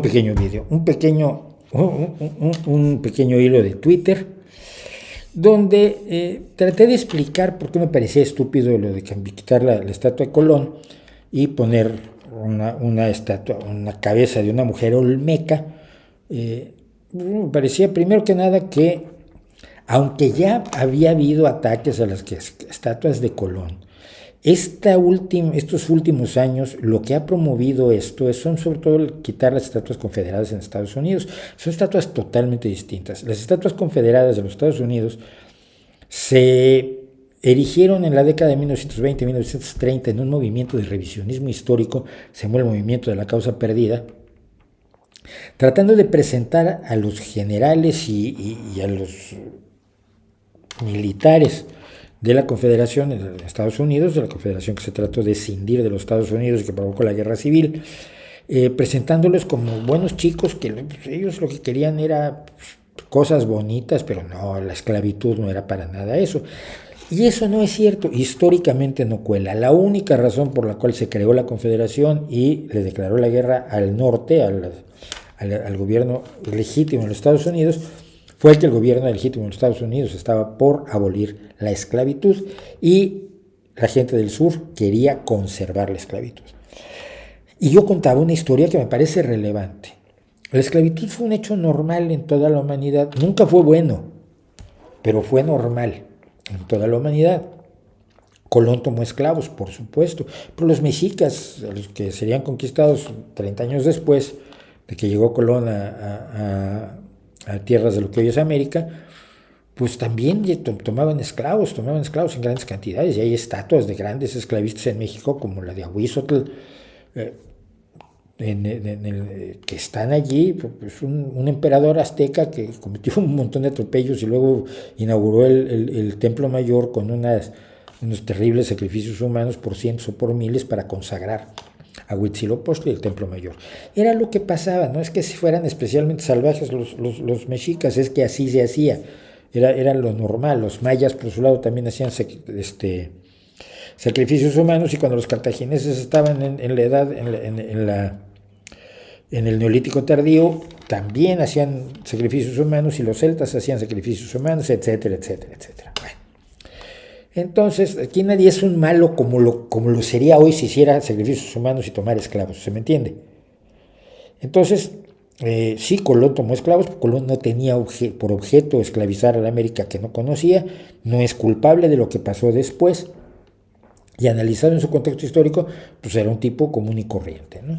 En aquel momento hasta Bolívar tenía esclavos, luego los liberó, pero tenía esclavos cuando empezó la independencia. O sea que la familia de Bolívar tuvo esclavos durante toda la colonia, como Jefferson en Estados Unidos o como Franklin. La gente tenía esclavos, pero era normal. Platón tenía esclavos. Dije que Sócrates, me parece lógico que Sócrates los hubiera tenido, etcétera, etcétera. Entonces, hasta que Montesquieu y Diderot en la enciclopedia, en el movimiento enciclopedista, en la Ilustración, no se empiezan a cuestionar la esclavitud, los cuestionamientos habían sido muy aislados, muy poco difundidos y muy poco relevantes socialmente. Sí había habido gente que decía que la esclavitud igual no era buena idea, pero ¿quién les va a hacer caso? Y nadie les hacía caso. El abolicionismo empieza en serio cuando el Reino Unido prohíbe la trata de esclavos en 1807. Y a lo largo de toda la primera mitad del siglo XIX se consolida una idea. Así como se consolidó, hablábamos de que se consolidó la idea de que la homosexualidad era una situación perfectamente natural del ser humano, se consolidó la idea de que la esclavitud era perfectamente despreciable, era totalmente aborrecible. Los países americanos se independizan en buena medida con un llamado abolicionista, con un llamado a terminar con la esclavitud. La esclavitud, por lo tanto, deja de ser aceptable a mediados del siglo, la primera mitad del siglo XIX. Y entonces en 1860, cuando ya todo el mundo sabe y está consciente que la esclavitud es despreciable, el sur de los Estados Unidos se une para mantener la esclavitud. Entonces ellos, señores, defendían la esclavitud sabiendo que era incorrecta. No tenía la defensa que tenían antes, que incluso la propia Biblia defiende la esclavitud. En la segunda epístola a los tesalonicenses, San Pablo, Saulo de Tarso, explica cómo tienes que tratar a tus esclavos y cómo los esclavos deben ser obedientes con sus amos. O sea que tirar estatuas de confederados me parece muy bien. Lo de Colón creo que no se justifica de la misma manera. Si no quieres tener estatuas de personas que se comportaron moralmente en su momento de una manera que hoy es moralmente despreciable, te vas a cargar todas las estatuas del mundo. Pero todas, dime una. El héroe más guapo que tengas, probablemente era sexista, o probablemente era homofóbico, probablemente era racista. Porque lo que hoy sabemos de lo despreciables que son esas creencias, no lo sabían ellos. Tampoco son culpables moralmente de ello. Entonces, no puedes ejercer un juicio de la misma moral, estableciendo juicios morales aplicados a un pasado en el que no eran aplicables porque ni siquiera había conciencia de ellos. Ni siquiera había conciencia de ellos. Bueno, entonces yo decía que, a ver, Colón era una bestia. Sí, todos a su alrededor eran una bestia. Uno me dijo, un supuesto historiador mexicano, me dijo, ya, pero Colón era tan brutal que fue llevado a juicio en Castilla por maltrato a los indios. Sí. Y no lo condenaron, no solo no lo condenaron, sino que Bobadilla, el juez que lo llevó a juicio y que perdió el juicio, que no consiguió que condenaran a Colón, posteriormente se dedicó a la venta de esclavos. O sea, no es el malo de la película, era Colón. Ahí todos eran repugnantes a nuestros ojos actuales y por supuesto no tenemos, de lo que tenemos que aprender de ellos no es eso, ¿no? Bueno, pero entonces alguien me salió con una que sí me destrozó y siento, me voy a dedicar mucho tiempo a esto, lo siento. Me dijo, pero en España no tendrán estatuas de los árabes que los conquistaron y los humillaron, ¿verdad? Y digo, el problema es que sí hay un montón. Por ejemplo, el que está aquí a la izquierda es Almanzor, el que está en el centro es Ali Attar y el que está a la derecha es Abderramán I. Y son todas estatuas de grandes militares o juzgadores de España de la época de Al-Ándalus y de la época de los omeyas, que controlaron España durante cientos de años. Entonces, claro, el problema es que cuando no sabes y preguntas, sí, claro que es cierto que hay esas estatuas, y aquí cerca hay una estatua de César Augusto, que además yo ya me tomaba una foto con la mano como la tiene César Augusto, que se me pone la mano así como si fuera a agarrar el horizonte. Y esa estatua de César Augusto está por toda Europa, porque esto era también el Imperio Romano. Antes de que vinieran los árabes, España fue parte del Imperio Romano. Entonces estatua de César Augusto. Pero me encontré con esto, con lo siguiente. Hay una estatua de Abderramán III, que fue califa omeyá de Córdoba, que fundó la ciudad de Medina Azara y que dedicó gran parte de su reinado a acabar de someter el territorio del emirato. Dice una crónica de la época: conquistó España ciudad por ciudad, exterminó a sus defensores y los humilló, destruyó sus castillos, impuso pesados tributos a los que dejó con vida y los abatió terriblemente por medio de crueles gobernadores, hasta que todas las comarcas entraron en su obediencia. O sea, el tipo era una bestia del nivel necesario para conquistar tierras en el año 900. Pero en Zaragoza, en Cadrete, pues estaba este busto, y este busto en la derecha le echaba pintura roja, como otros le pintaban las manos de rojo a Colón, porque es árabe, y tú sabes que la ultraderecha es racista, pues no le gusta a la gente que cree que no es de su raza, no se que las razas no existen.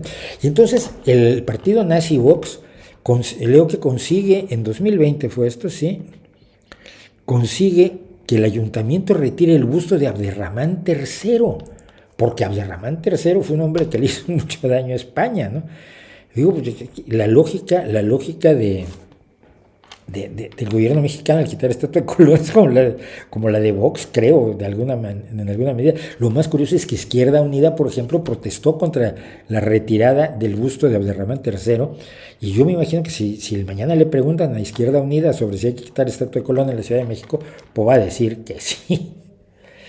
Y en fin, que esto era lo que iba a sustituir, lo que estaba proyectado, que sustituyera la estatua de Colón. Es una cabeza de una mujer que se supone que es olmeca. Nadie sabe cómo eran los olmecas porque la cultura olmeca desapareció en el año 400 antes de la era común, y esta mujer tiene más bien rasgos mayas, pero bueno, como quiera que sea, esta era la idea. La idea era que iba a ser sustituido por no esa cabeza de este tamaño, sino una de 8 metros, una reproducción de 8 metros de alto. Pero aquí la cosa se puso 1000 veces peor.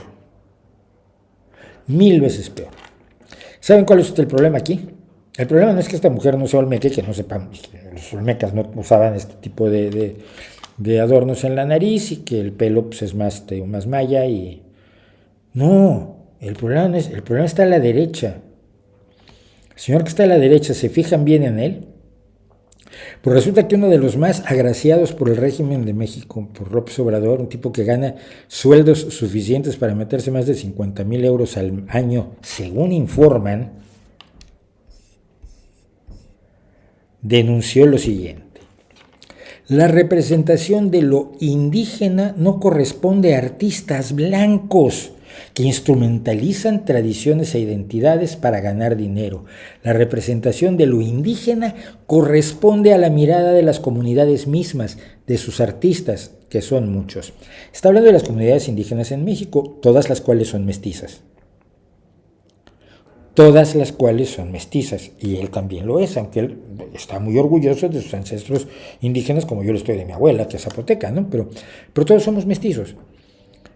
Pero la idea aquí es que si tú eres blanco no puedes hacer una escultura de una persona indígena.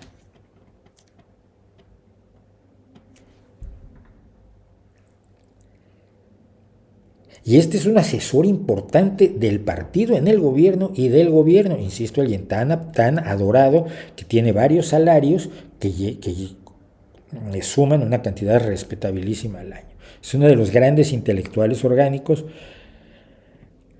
¿Qué se contesta a esto?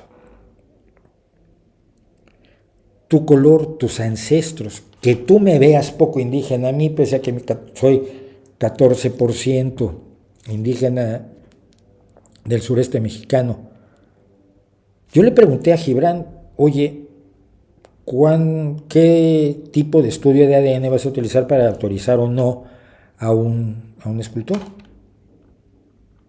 O sea, supongo, ¿no? Que como hacían los nazis, haces un estudio para ver si es de la raza correcta para poder esculpir o no un rostro indígena. Madre mía. Bueno, ante este relajo, la gobernadora de la Ciudad de México, que quiere ser presidenta de México, Claudia Sheinbaum, que es una mujer que estudió ciencia por desgracia y luego la abandonó del todo, una mujer que era de izquierda, luego lo abandonó del todo, y una mujer que parecía persona decente, pero también lo abandonó del todo, decidió que se lavaba las manos y dejaba el asunto en manos de un comité, que como usted sabe siempre es una forma de lavarse las manos y de no comprometerse, porque al final, diga lo que diga el comité, alguien va a estar en desacuerdo. Pero este fue el problema que yo tuve, mire. La mujer, el racismo en México ha sido terrible contra lo que se percibe como indígena, no contra la raza, porque no hay una raza, porque todos somos mestizos, pero aquellos que tienen un aspecto más indígena o viven una cultura no urbana, se identifican como indígenas. Ya pueden ser rubios, lo que en México se conoce como güero de rancho o rubio de rancho. Las personas que se identifican con las culturas, con las lenguas indígenas, que hay docenas de grupos etnolingüísticos de todo tipo a lo largo de México como país es enorme, son 200 millones de kilómetros cuadrados, y hay una enorme variedad étnica en el país. No existe el indígena tipo, no hay tal cosa. Sigue habiendo un desprecio grande por aquel que se autoidentifica como indígena. Y creo que alguna vez conté la historia del autor del Pantera, mi amigo, que hizo este experimento, ¿no? Y dentro del mundo de lo indígena, las que están peor son las mujeres indígenas. Yo recuerdo, a mí me pasó ya en 1971, que tú ibas a comer te invitaban a comer a una casa y tú te sentabas con los señores y las mujeres, mayores o niñas, las abuelas o las nietas, estaban para servirte. Ellas comían después de lo que sobrara. Estoy hablando de Guerrero en 1971. Si esto a mí me parecía aterrador en 1971, ¿cómo crees que me parece hoy, 50 años después? Pues el problema es que las mujeres indígenas en México lo que necesitan son programas de apoyo, educación para los hombres indígenas en México, para que dejen de tratarlas como objetos, como basura, como mercancía, como la clásica mujer abnegada, porque la mujer indígena es el sumum de la abnegación de la mujer, que se considera uno de los grandes valores. En mi propia familia se hablaba de la abnegación como un gran valor. Y lo que tenemos, y dejen, voy a ver si creo que lo puedo ir con esto. Lo que tenemos es esto. No estigmatizar, porque estos hechos lamentables se dan desgraciadamente, y no lo quisiéramos, no lo deseamos, en todas las clases sociales. Primero que nada, esto no es cierto. Se está hablando de la venta de niñas. La venta de niñas se realiza de la siguiente manera. Una niña tiene 9, 10, 11, 12 años, a ti te gusta para casarte con ella, puedes tener 42, 36, o te gusta para uno de tus hijos que tenga 18, y entonces acuerdas el matrimonio pagándole a la familia de la niña. Es una costumbre que se da en ciertas zonas de Guerrero y Oaxaca en México. En otros lugares se hacen de otra manera las cosas, pero siguen no siendo demasiado respetuosas de la dignidad y la capacidad de decisión de las mujeres. Y lo que está haciendo aquí López Obrador es decir, por la venta de niñas no se debe estigmatizar a los indígenas. Ya vale, si no se deben de... Pasa en todas las clases sociales. Bueno, no es cierto, no pasa en todas las clases sociales. No se andan comprando y vendiendo como en esa zona donde es una costumbre inveterada. Lo lamentas, no quieres que pase, pero no haces nada al respecto. En todas las clases sociales. Entonces, ¿qué hacemos? Porque esta es su pregunta. Pues fortalecer los valores. Que no sea lo material, lo fundamental, el dinero, sino que se sigan exaltando los valores que hay en los pueblos indígenas, en el México profundo, en el México de las culturas. Esto es absolutamente delirante. No. Un gobierno no puede decir que vamos a promover los valores para que algún día esto acabe. Un gobierno, lo menos que puede hacer al enterarse de que está pasando esto en el siglo XXI en su territorio, es iniciar programas para que esto se impida, establecer un centro de educación, decirles a las niñas que no pueden permitirlo, decirles a los padres que no pueden hacerlo, decirles que los pueden llevar a la cárcel, tener una vigilancia para proteger a esas niñas. No se trata de lamentarlo, no se trata de que no te guste. Las mujeres indígenas han sido las niñas vendidas, las que van de sirvientas a la ciudad y son el desahogo sexual del señorito de la casa, y para eso se les contrataba en el pasado, no sé ahora, pero en los tiempos de la película Roma, donde Yalitza Aparicio se hizo famosa, sí se hacía eso, mucho, que la sirvienta fuera el desahogo sexual del niño.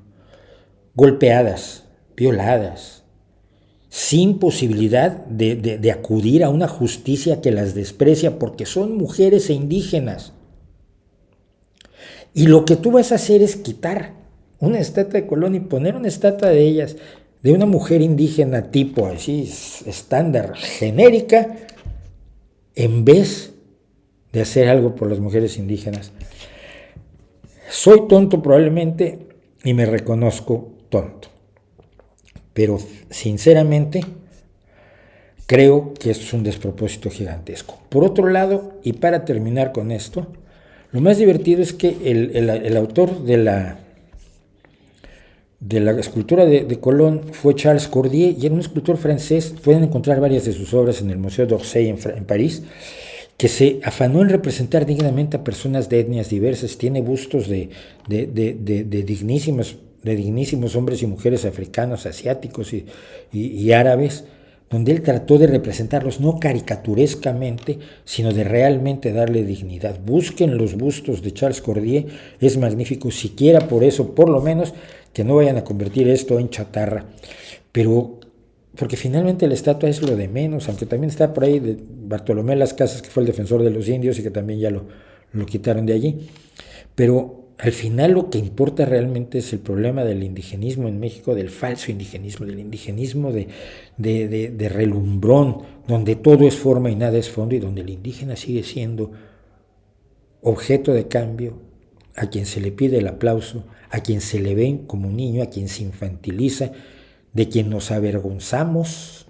Algunos dicen, nos avergüenza tener a esos indios, lo he oído, pero a quienes ningún gobierno mexicano, ni los anteriores ni este, han tratado de darles una vida mejor. Y eso debería preocuparles bastante más que la estúpida estatua de Colón.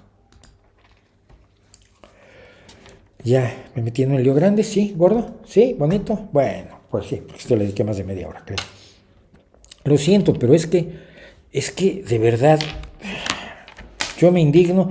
Luego, además, vino un historiador también a sueldo del gobierno mexicano, que además es conocido por algunas cuestiones graves, como algunas acusaciones gravísimas que se han levantado contra él, a decirme que soy un racista de closet por defender a Cristóbal. No defendía a Cristóbal Colón, simplemente dije que, hombre, retirar la estatua me parece un poco bobo. Pero me llamó racista de closet, me vinieron a insultar por cuenta del gobierno mexicano, un montón de rascahueles y de matarratas que nunca han servido para nada y que solo sirven para vivir del dinero oficial. Y le publican libros, etcétera, etcétera, ¿no? No sé, ¿cómo no me voy a indignar? No sé, si me digan ustedes si estoy mal, si me indigno. Bueno, dices, ¿qué opinas del retiro de Javier Santolaya de la divulgación de ciencia en YouTube? No opino nada, la gente hace lo que quiere. Tengo entendido que hicieron una empresa donde van a comercializar de otra manera su material, y a mí me parece excelentemente bien, no tengo nada que oponer ni que hablar. Está en esa empresa, una persona a la que yo quiero muchísimo, que es el operador nuclear, respeto muchísimo. Yo creo que necesitamos todo tipo de divulgadores. Necesitamos divulgación privada, necesitamos divulgación pública, necesitamos divulgación que se hace porque gusta, como a mí, necesitamos divulgación que se hace porque se quiere ganar uno la vida legítimamente con ello. Yo no voy a estar juzgando a nadie por ese tipo de cosas. Si quieren, se los juzgaría yo si dice una mentira, una barbaridad, o como cuando a mí se me puso como ejemplo de loco ante Iker Jiménez, porque digo yo que si te digo imbécil no es un insulto, es una definición, que cualquier persona que lo lea se lo toma como una broma ácida que es, salvo que quieras quedar bien con otros. Pero bueno, no, yo no prefiero no juzgar gente. No conozco el municipio de Cherán. Los movimientos para juzgar las acciones de personajes históricos del pasado con moral actual tienen un objetivo político, moda o qué es todo. Eso es un objetivo político, por supuesto, pero no está organizado, simple y sencillamente sale normalmente. Y el objetivo que tiene, bueno, es que la persona que lo señala pueda decir que es moralmente superior, aunque probablemente no lo sea.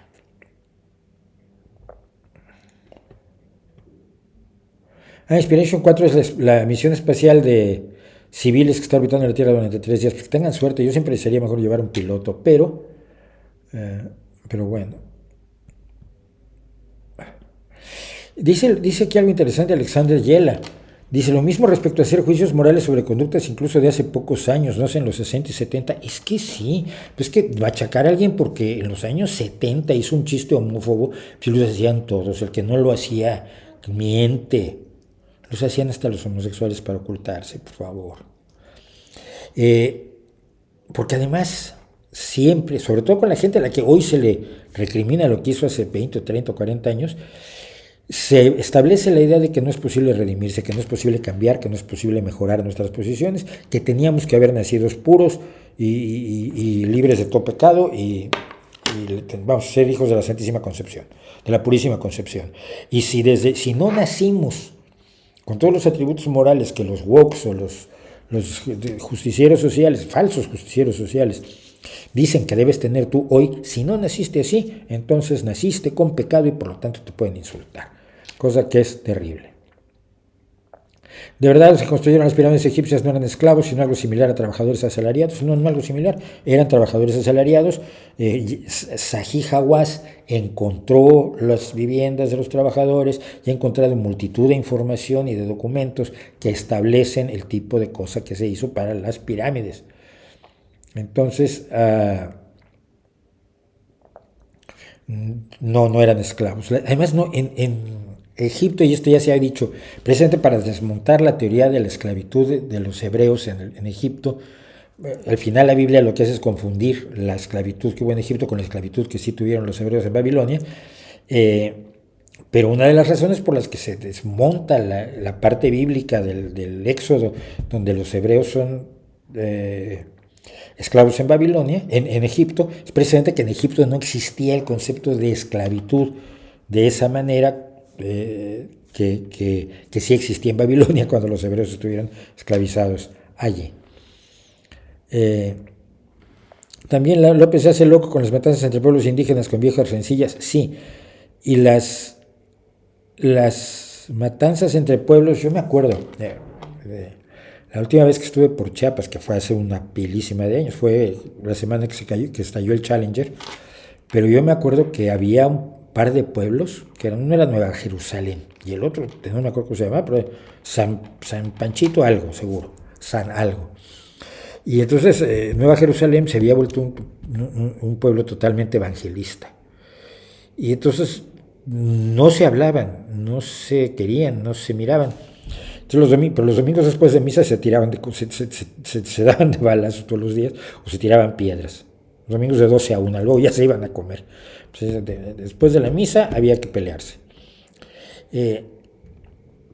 Las rencillas entre pueblos son fabulosas y tampoco se ha intentado ni siquiera la educación para eso. Yo me acuerdo, el pueblo donde yo trabajé en Pilcaya, Guerrero, estaba cerca de allí una ranchería que se llamaba La Concha, donde es un amigo mío presente que luego estudió conmigo, Crisóforo, y que me invitó a su casa. Además, aprendía a piscar maíz, y aprendía un montón de cosas del campo con Crisóforo, se lo agradezco muchísimo.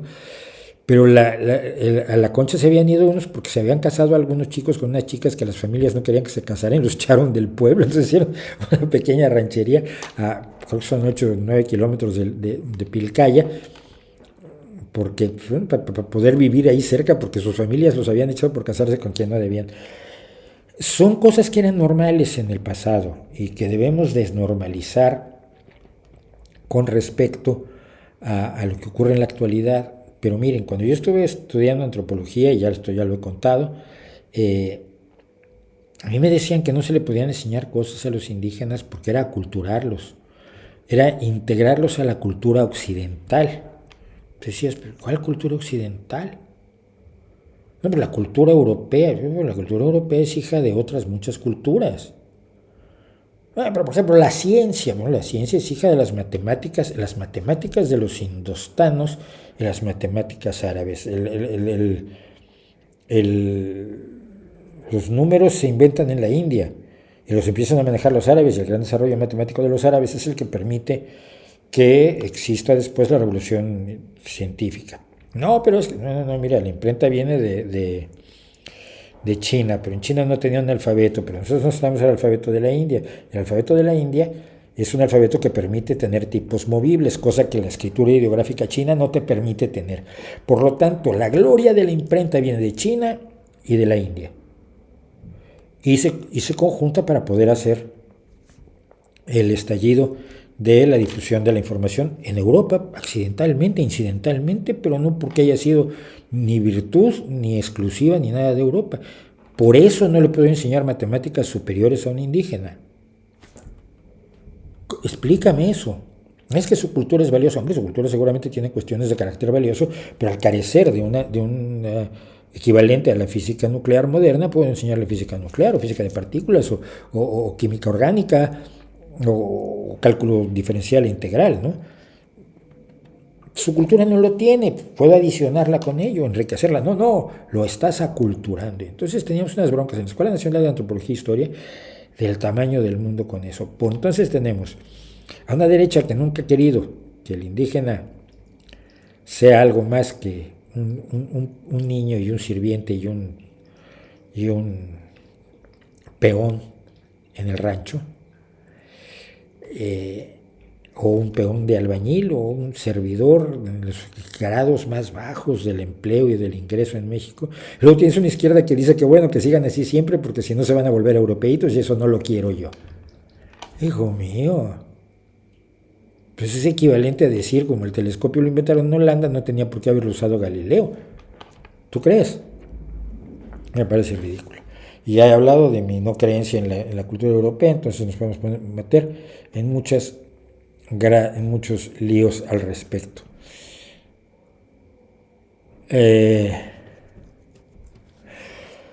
Pero bueno, vamos a algo que también esta vez va a ser extremadamente personal, y ya verán luego por qué.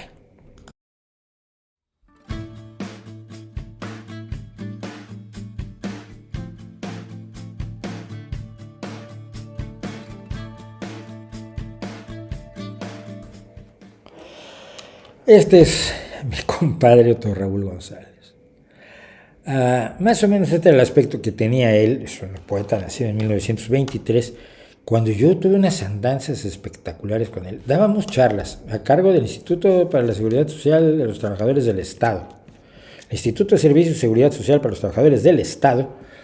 Dábamos conferencias todos los fines de semana en algún lugar del país. Y hablábamos de poesía, y hablábamos de palabrotas, era una famosa la de palabrotas, y hablábamos de literatura, y nos llevaban a dar conferencias. Pues yo durante un año y medio, todos los sábados en la mañana, tomaba un avión, daba una charla el sábado en la tarde y regresaba el domingo a mi casa. Y varias veces fui con Otto. Pero hay una que tuvimos que fue verdaderamente espectacular. Nos mandaron a Otto y a mí a Cozumel. Otto era un señor ya muy mayor, pero era el señor mayor como pretendo serlo yo ahora, o sea, no lo asumía para nada. Y hay que saltar 2 vallas y subirse a una furgoneta donde vas a ir sin asiento y agarrado a 20 uñas por un camino de tierra. ¡Sí! Y él decía que sí, e iba. Otto, digo, yo no suelo hablar de los poetas, pero en este caso sí, porque era mi amigo. Otto era un comunista poeta y activista comunista guatemalteco que acabó en México porque era agregado cultural de la Embajada de Guatemala cuando dieron el golpe de Estado contra Jacobo Arbenz en 1959, si mal no recuerdo. Entonces él se quedó en México porque obviamente regresar a Guatemala hubiera significado el fusilamiento inmediato. Y se quedó pues haciendo poesía y haciendo... Él también era palindromista, si mal no recuerdo. Era un tipazo, era un tipazo. Entonces nos mandaron a Cozumel y decidimos que queríamos ir a un lugar pues, más o menos de mala muerte en la noche. Después de nuestra charla, hicimos nuestra presentación y luego, pues, oiga, ¿dónde se pueden ir a tomar un par de cervezas? Y nos señalaron un lugar absolutamente inmundo. Y bueno, ahí estábamos, yo me distraje con algo, fui al baño, algo por el estilo debe haber pasado.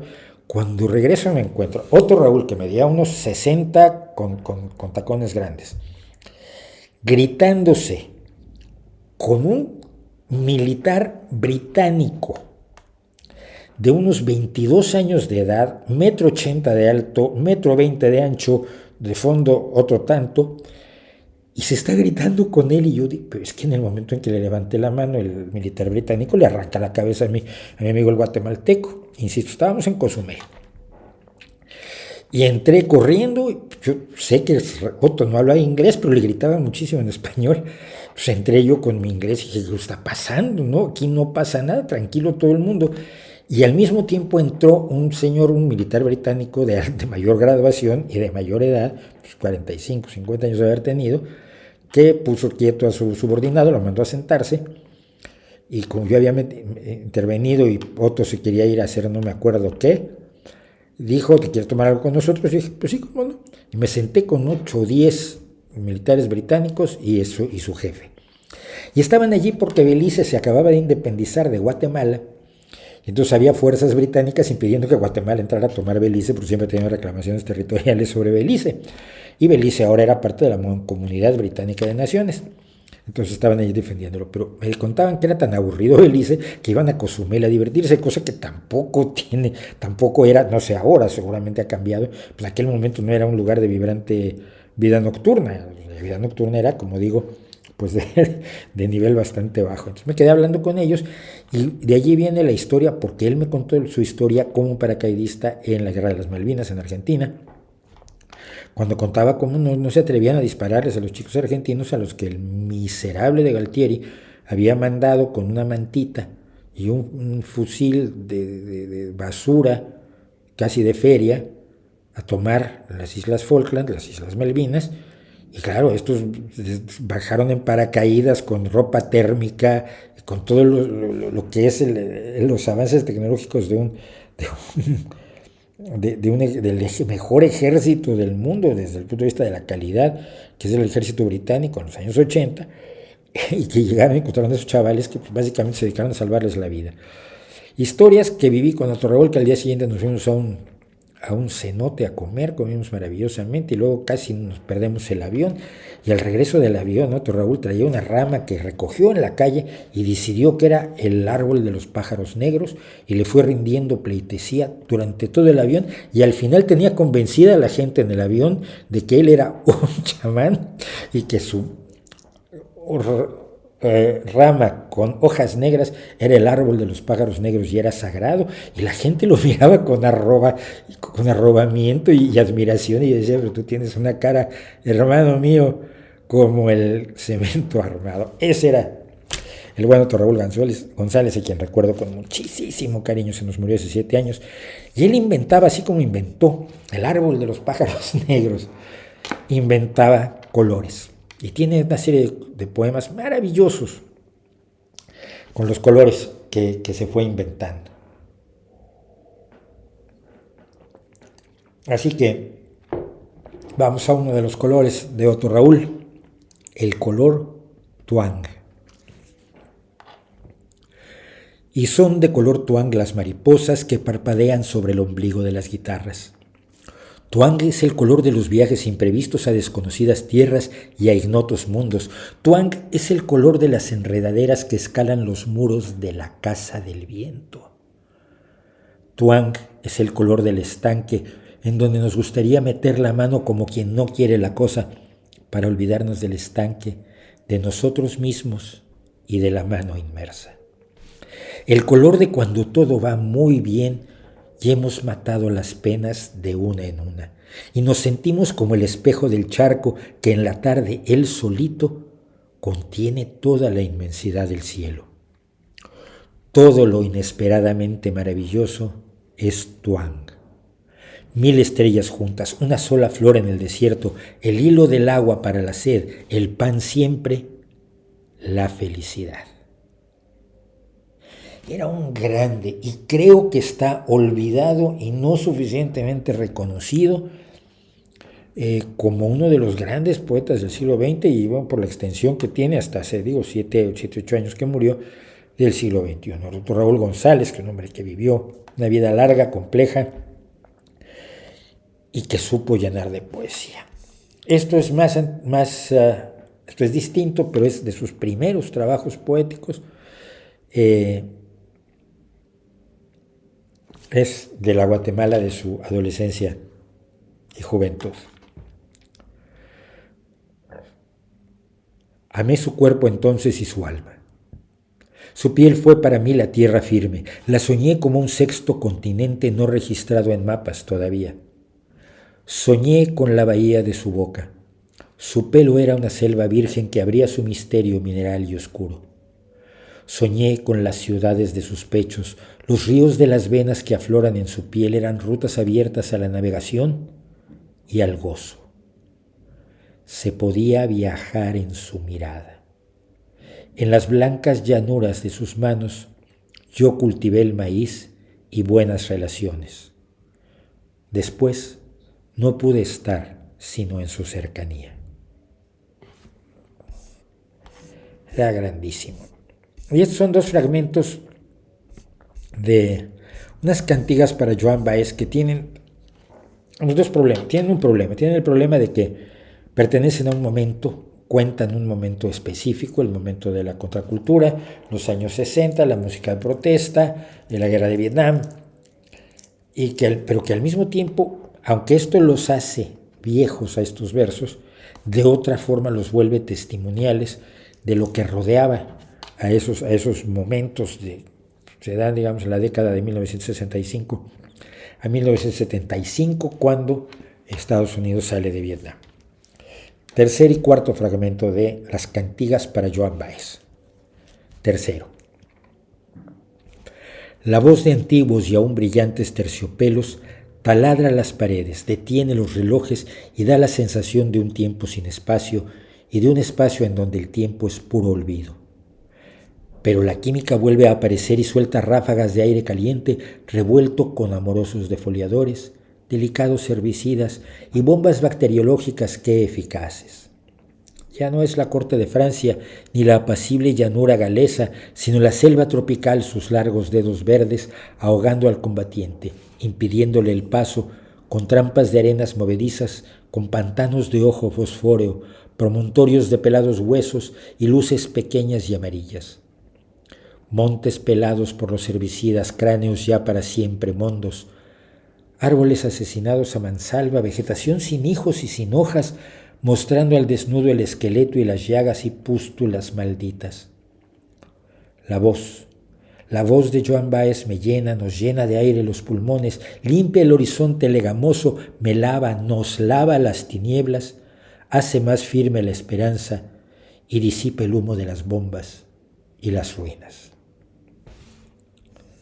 Cuarto. Y las canciones de protesta, ¿quién protesta? ¿Los que están locos? ¿Los que no están locos?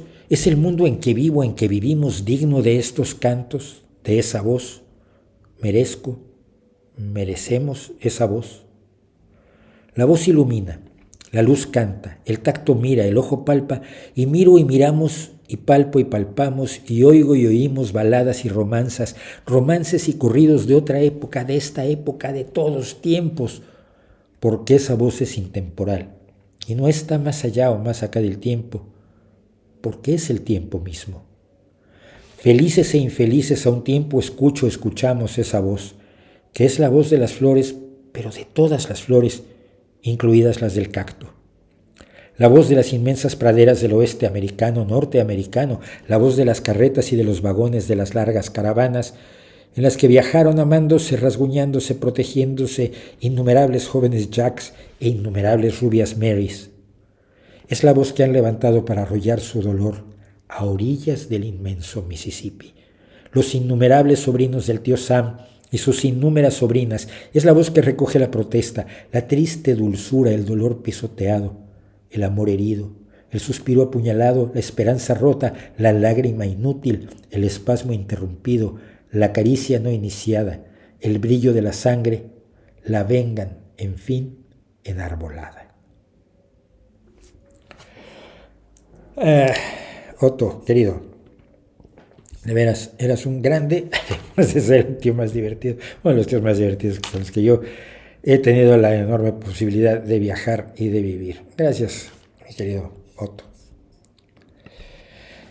Me va a dar muy poco tiempo, pero voy a intentar hacer una reflexión rápida sobre algo que pasó el otro día. Y es que me invitaron a leer un trozo de periodismo. No me acuerdo ni siquiera del tema, no creo que sea relevante el tema. Era una reconstrucción histórica, periodística, de una acuciosidad, de una seriedad estremecedora. Contar la historia como un gran contador de historias sin que se vea el contador de historias. Me acordé mucho que en estos momentos vivimos, y desafortunadamente es así, en un mundo, por lo menos en mis dos países, en los dos lados del Atlántico donde se desarrolla mi preocupación vital, aunque yo viva en España desde hace tanto tiempo, vivimos de periodistas que son los protagonistas. Vivimos de periodistas que dicen: yo estuve allí, yo vi esto y yo he regresado para contártelo. Y yo siempre he sido más partidario de los periodistas que te dicen: esto pasó allí, esto fue lo que ocurrió en ese lugar, ahora lo sabes aquí. Y el periodista es absolutamente transparente. Decían mis viejos profesores de periodismo, y yo no estudié en una universidad, como ustedes saben, yo estudié periodismo en las salas de redacción y las cantinas de México. El periodista no se debe ver. Cuando escribe opinión incluso puede no verse, puede dar su opinión sin el yo maravilloso. Estamos dotados de un periodismo pésimo en el mundo hispanoparlante. De verdad estoy dolido y roto. Y no es porque yo admire el periodismo estadounidense, o no es solo por eso. Es que yo admiré al periodismo hispanoparlante. Cuando yo daba clases en la universidad, ustedes lo saben, yo pese a no tener carrera universitaria, acabé dando clases de periodismo en la universidad, pues porque sabía yo más que aquellos que tenían un título y querían que yo se los enseñara a los alumnos, y yo encantado de la vida. Pero yo usaba como ejemplo el periodismo español en los años 1987, 88, 89, 90. Mi ejemplo era el periodismo español. Conseguía yo, llegaba días después los periódicos españoles a México, y siempre me hacía yo con Diario 16, El País, El Mundo, que ahora es El Inmundo, imagínese usted. Y los llevaba yo a mis clases y les decía a mis alumnos: mira, así se está tratando estos problemas de corrupción, problemas de políticos, etcétera, etcétera, en España. Era un periodismo de una dignidad enorme que acabó endiosando, por desgracia, a periodistas que ahora creen que los importantes son ellos y no lo que cuentan, ¿no? Y me preocupa que tengamos un periodismo tan triste, tan lamentable. Los directores de periódicos sirven para ser tertulianos de televisión y se pelean entre ellos y cobran. El chiste básico es cobrar, lo cual no está del todo mal, pero no puede ser lo único. Es que el periodismo sin vocación no lo entiendo, como no entiendo la música sin vocación. Está muy bien vivir de tu trabajo, pero este es el tipo de trabajos que tienes que tenerle cierto cariño para hacerlos. No es como ser albañil, que puedes decir: oye, mira, no tengo una enorme pasión por las hormigoneras, pero lo tengo que hacer para ganarme la vida. Y he hablado mucho, y me han hablado mucho, y me han comentado mucho sobre la posibilidad de hacer un curso de periodismo como los que yo hacía. Yo daba un curso que era géneros periodísticos, un taller de géneros periodísticos. Y lo hice como taller a raíz de lo siguiente. La primera vez que me llamaron a mí para dar algo de géneros periodísticos fue a unos alumnos de tercer semestre de periodismo en la Universidad Autónoma de Querétaro. Yo llegué y era una abulia la que se veía en clase, primer día de clase, primer día del semestre, y era como, vamos, Valiums para todos, así como, vamos a tomar clase. Especialmente había dos atrás, que uno ya cuando llegué tenía los pies subidos a la ventana, en su pupitre. Y dije, ya sé con quién voy a tener problemas. Uno como profesor sabe inmediatamente dónde está el que te va a hacer la vida de cuadritos. Le llamaban el diablo, luego me enteré. Bueno. Y entonces yo llegué, empecé a explicar que el periodismo, qué es el periodismo y por qué hay géneros periodísticos, porque hay distintas formas de aproximarse al hecho periodístico. Yo explicaba que era el periodismo y los vi medianamente interesados, pero nada del otro mundo. Entonces, cuando empecé a hablar de práctica, dije, por ejemplo, cuando han salido a reportear, ¿qué es lo primero que han visto?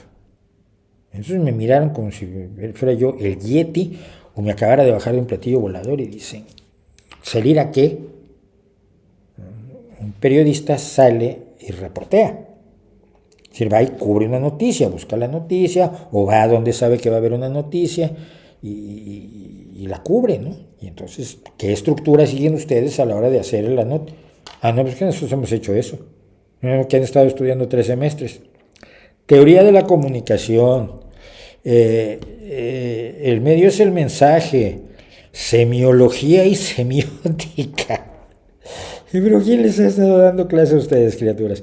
Comunicólogos, sociólogos, filósofos y lingüistas. Eso te dije, hoy en la tarde los quiero en la calle. ¿Me van a buscar una noticia? ¿Qué sé yo? Ven que alguien pisa un perro fue pisado en tal lugar a tal hora y van a seguir porque este es el esquema de la nota corta, qué, quién, dónde, cuándo, cómo, por qué y cómo se está. Y dile las bases de la nota corta, me van a traer una nota corta la próxima semana. Y me miraron como, ¿de dónde saliste? Y con qué derecho me dices eso. Y el que no, pues está reprobado y se acabó. A partir de eso hicimos un semestre que se convirtió en un taller. Entonces, por ejemplo, una vez hubo una reunión de caricaturistas en Querétaro, como yo los conocía a todos, pues les dije que diera una rueda de prensa para mis alumnos, para que mis alumnos sintieran lo que era estar en una rueda de prensa y preguntar en plan rueda de prensa. Los llevé a cosas donde había cuestiones de noticiosas, etcétera, etcétera. Esto no se puede hacer en línea, lógicamente. Pero con los años, por lo menos, mi gusto fue que el diablo y su mejor amigo, un gordito, y yo pensé que me iban a pegar un día, así de mal les caía yo. Pero luego, ellos llevaban la primera página del 24 horas cuando se hizo ese periódico en Querétaro, y sus notas siempre estaban en primera página, y se volvieron muy buenos amigos míos, pues que llevaban 3 meses aburriéndose como ostras y querían ser periodistas, y ya se habían hartado de ver que no iban a ser todo menos periodistas. Entonces, no sé qué hacer porque no tengo tiempo, porque como todos ustedes saben, si alguien se le olvidó, no me da la vida, pero si hubiera gente dispuesta, interesada en tomar ese curso y pagar por él, me lo plantearía. No me lo digan en el chat, porque el chat además desaparece. No he logrado conseguir que el chat se conserve. Se supone que esto teóricamente lo puede hacer YouTube, pero pues no lo he podido hacer que el chat se conserve. Entonces díganmelo en un correo electrónico a rvdsqs@gmail.com, que como decíamos está aquí abajo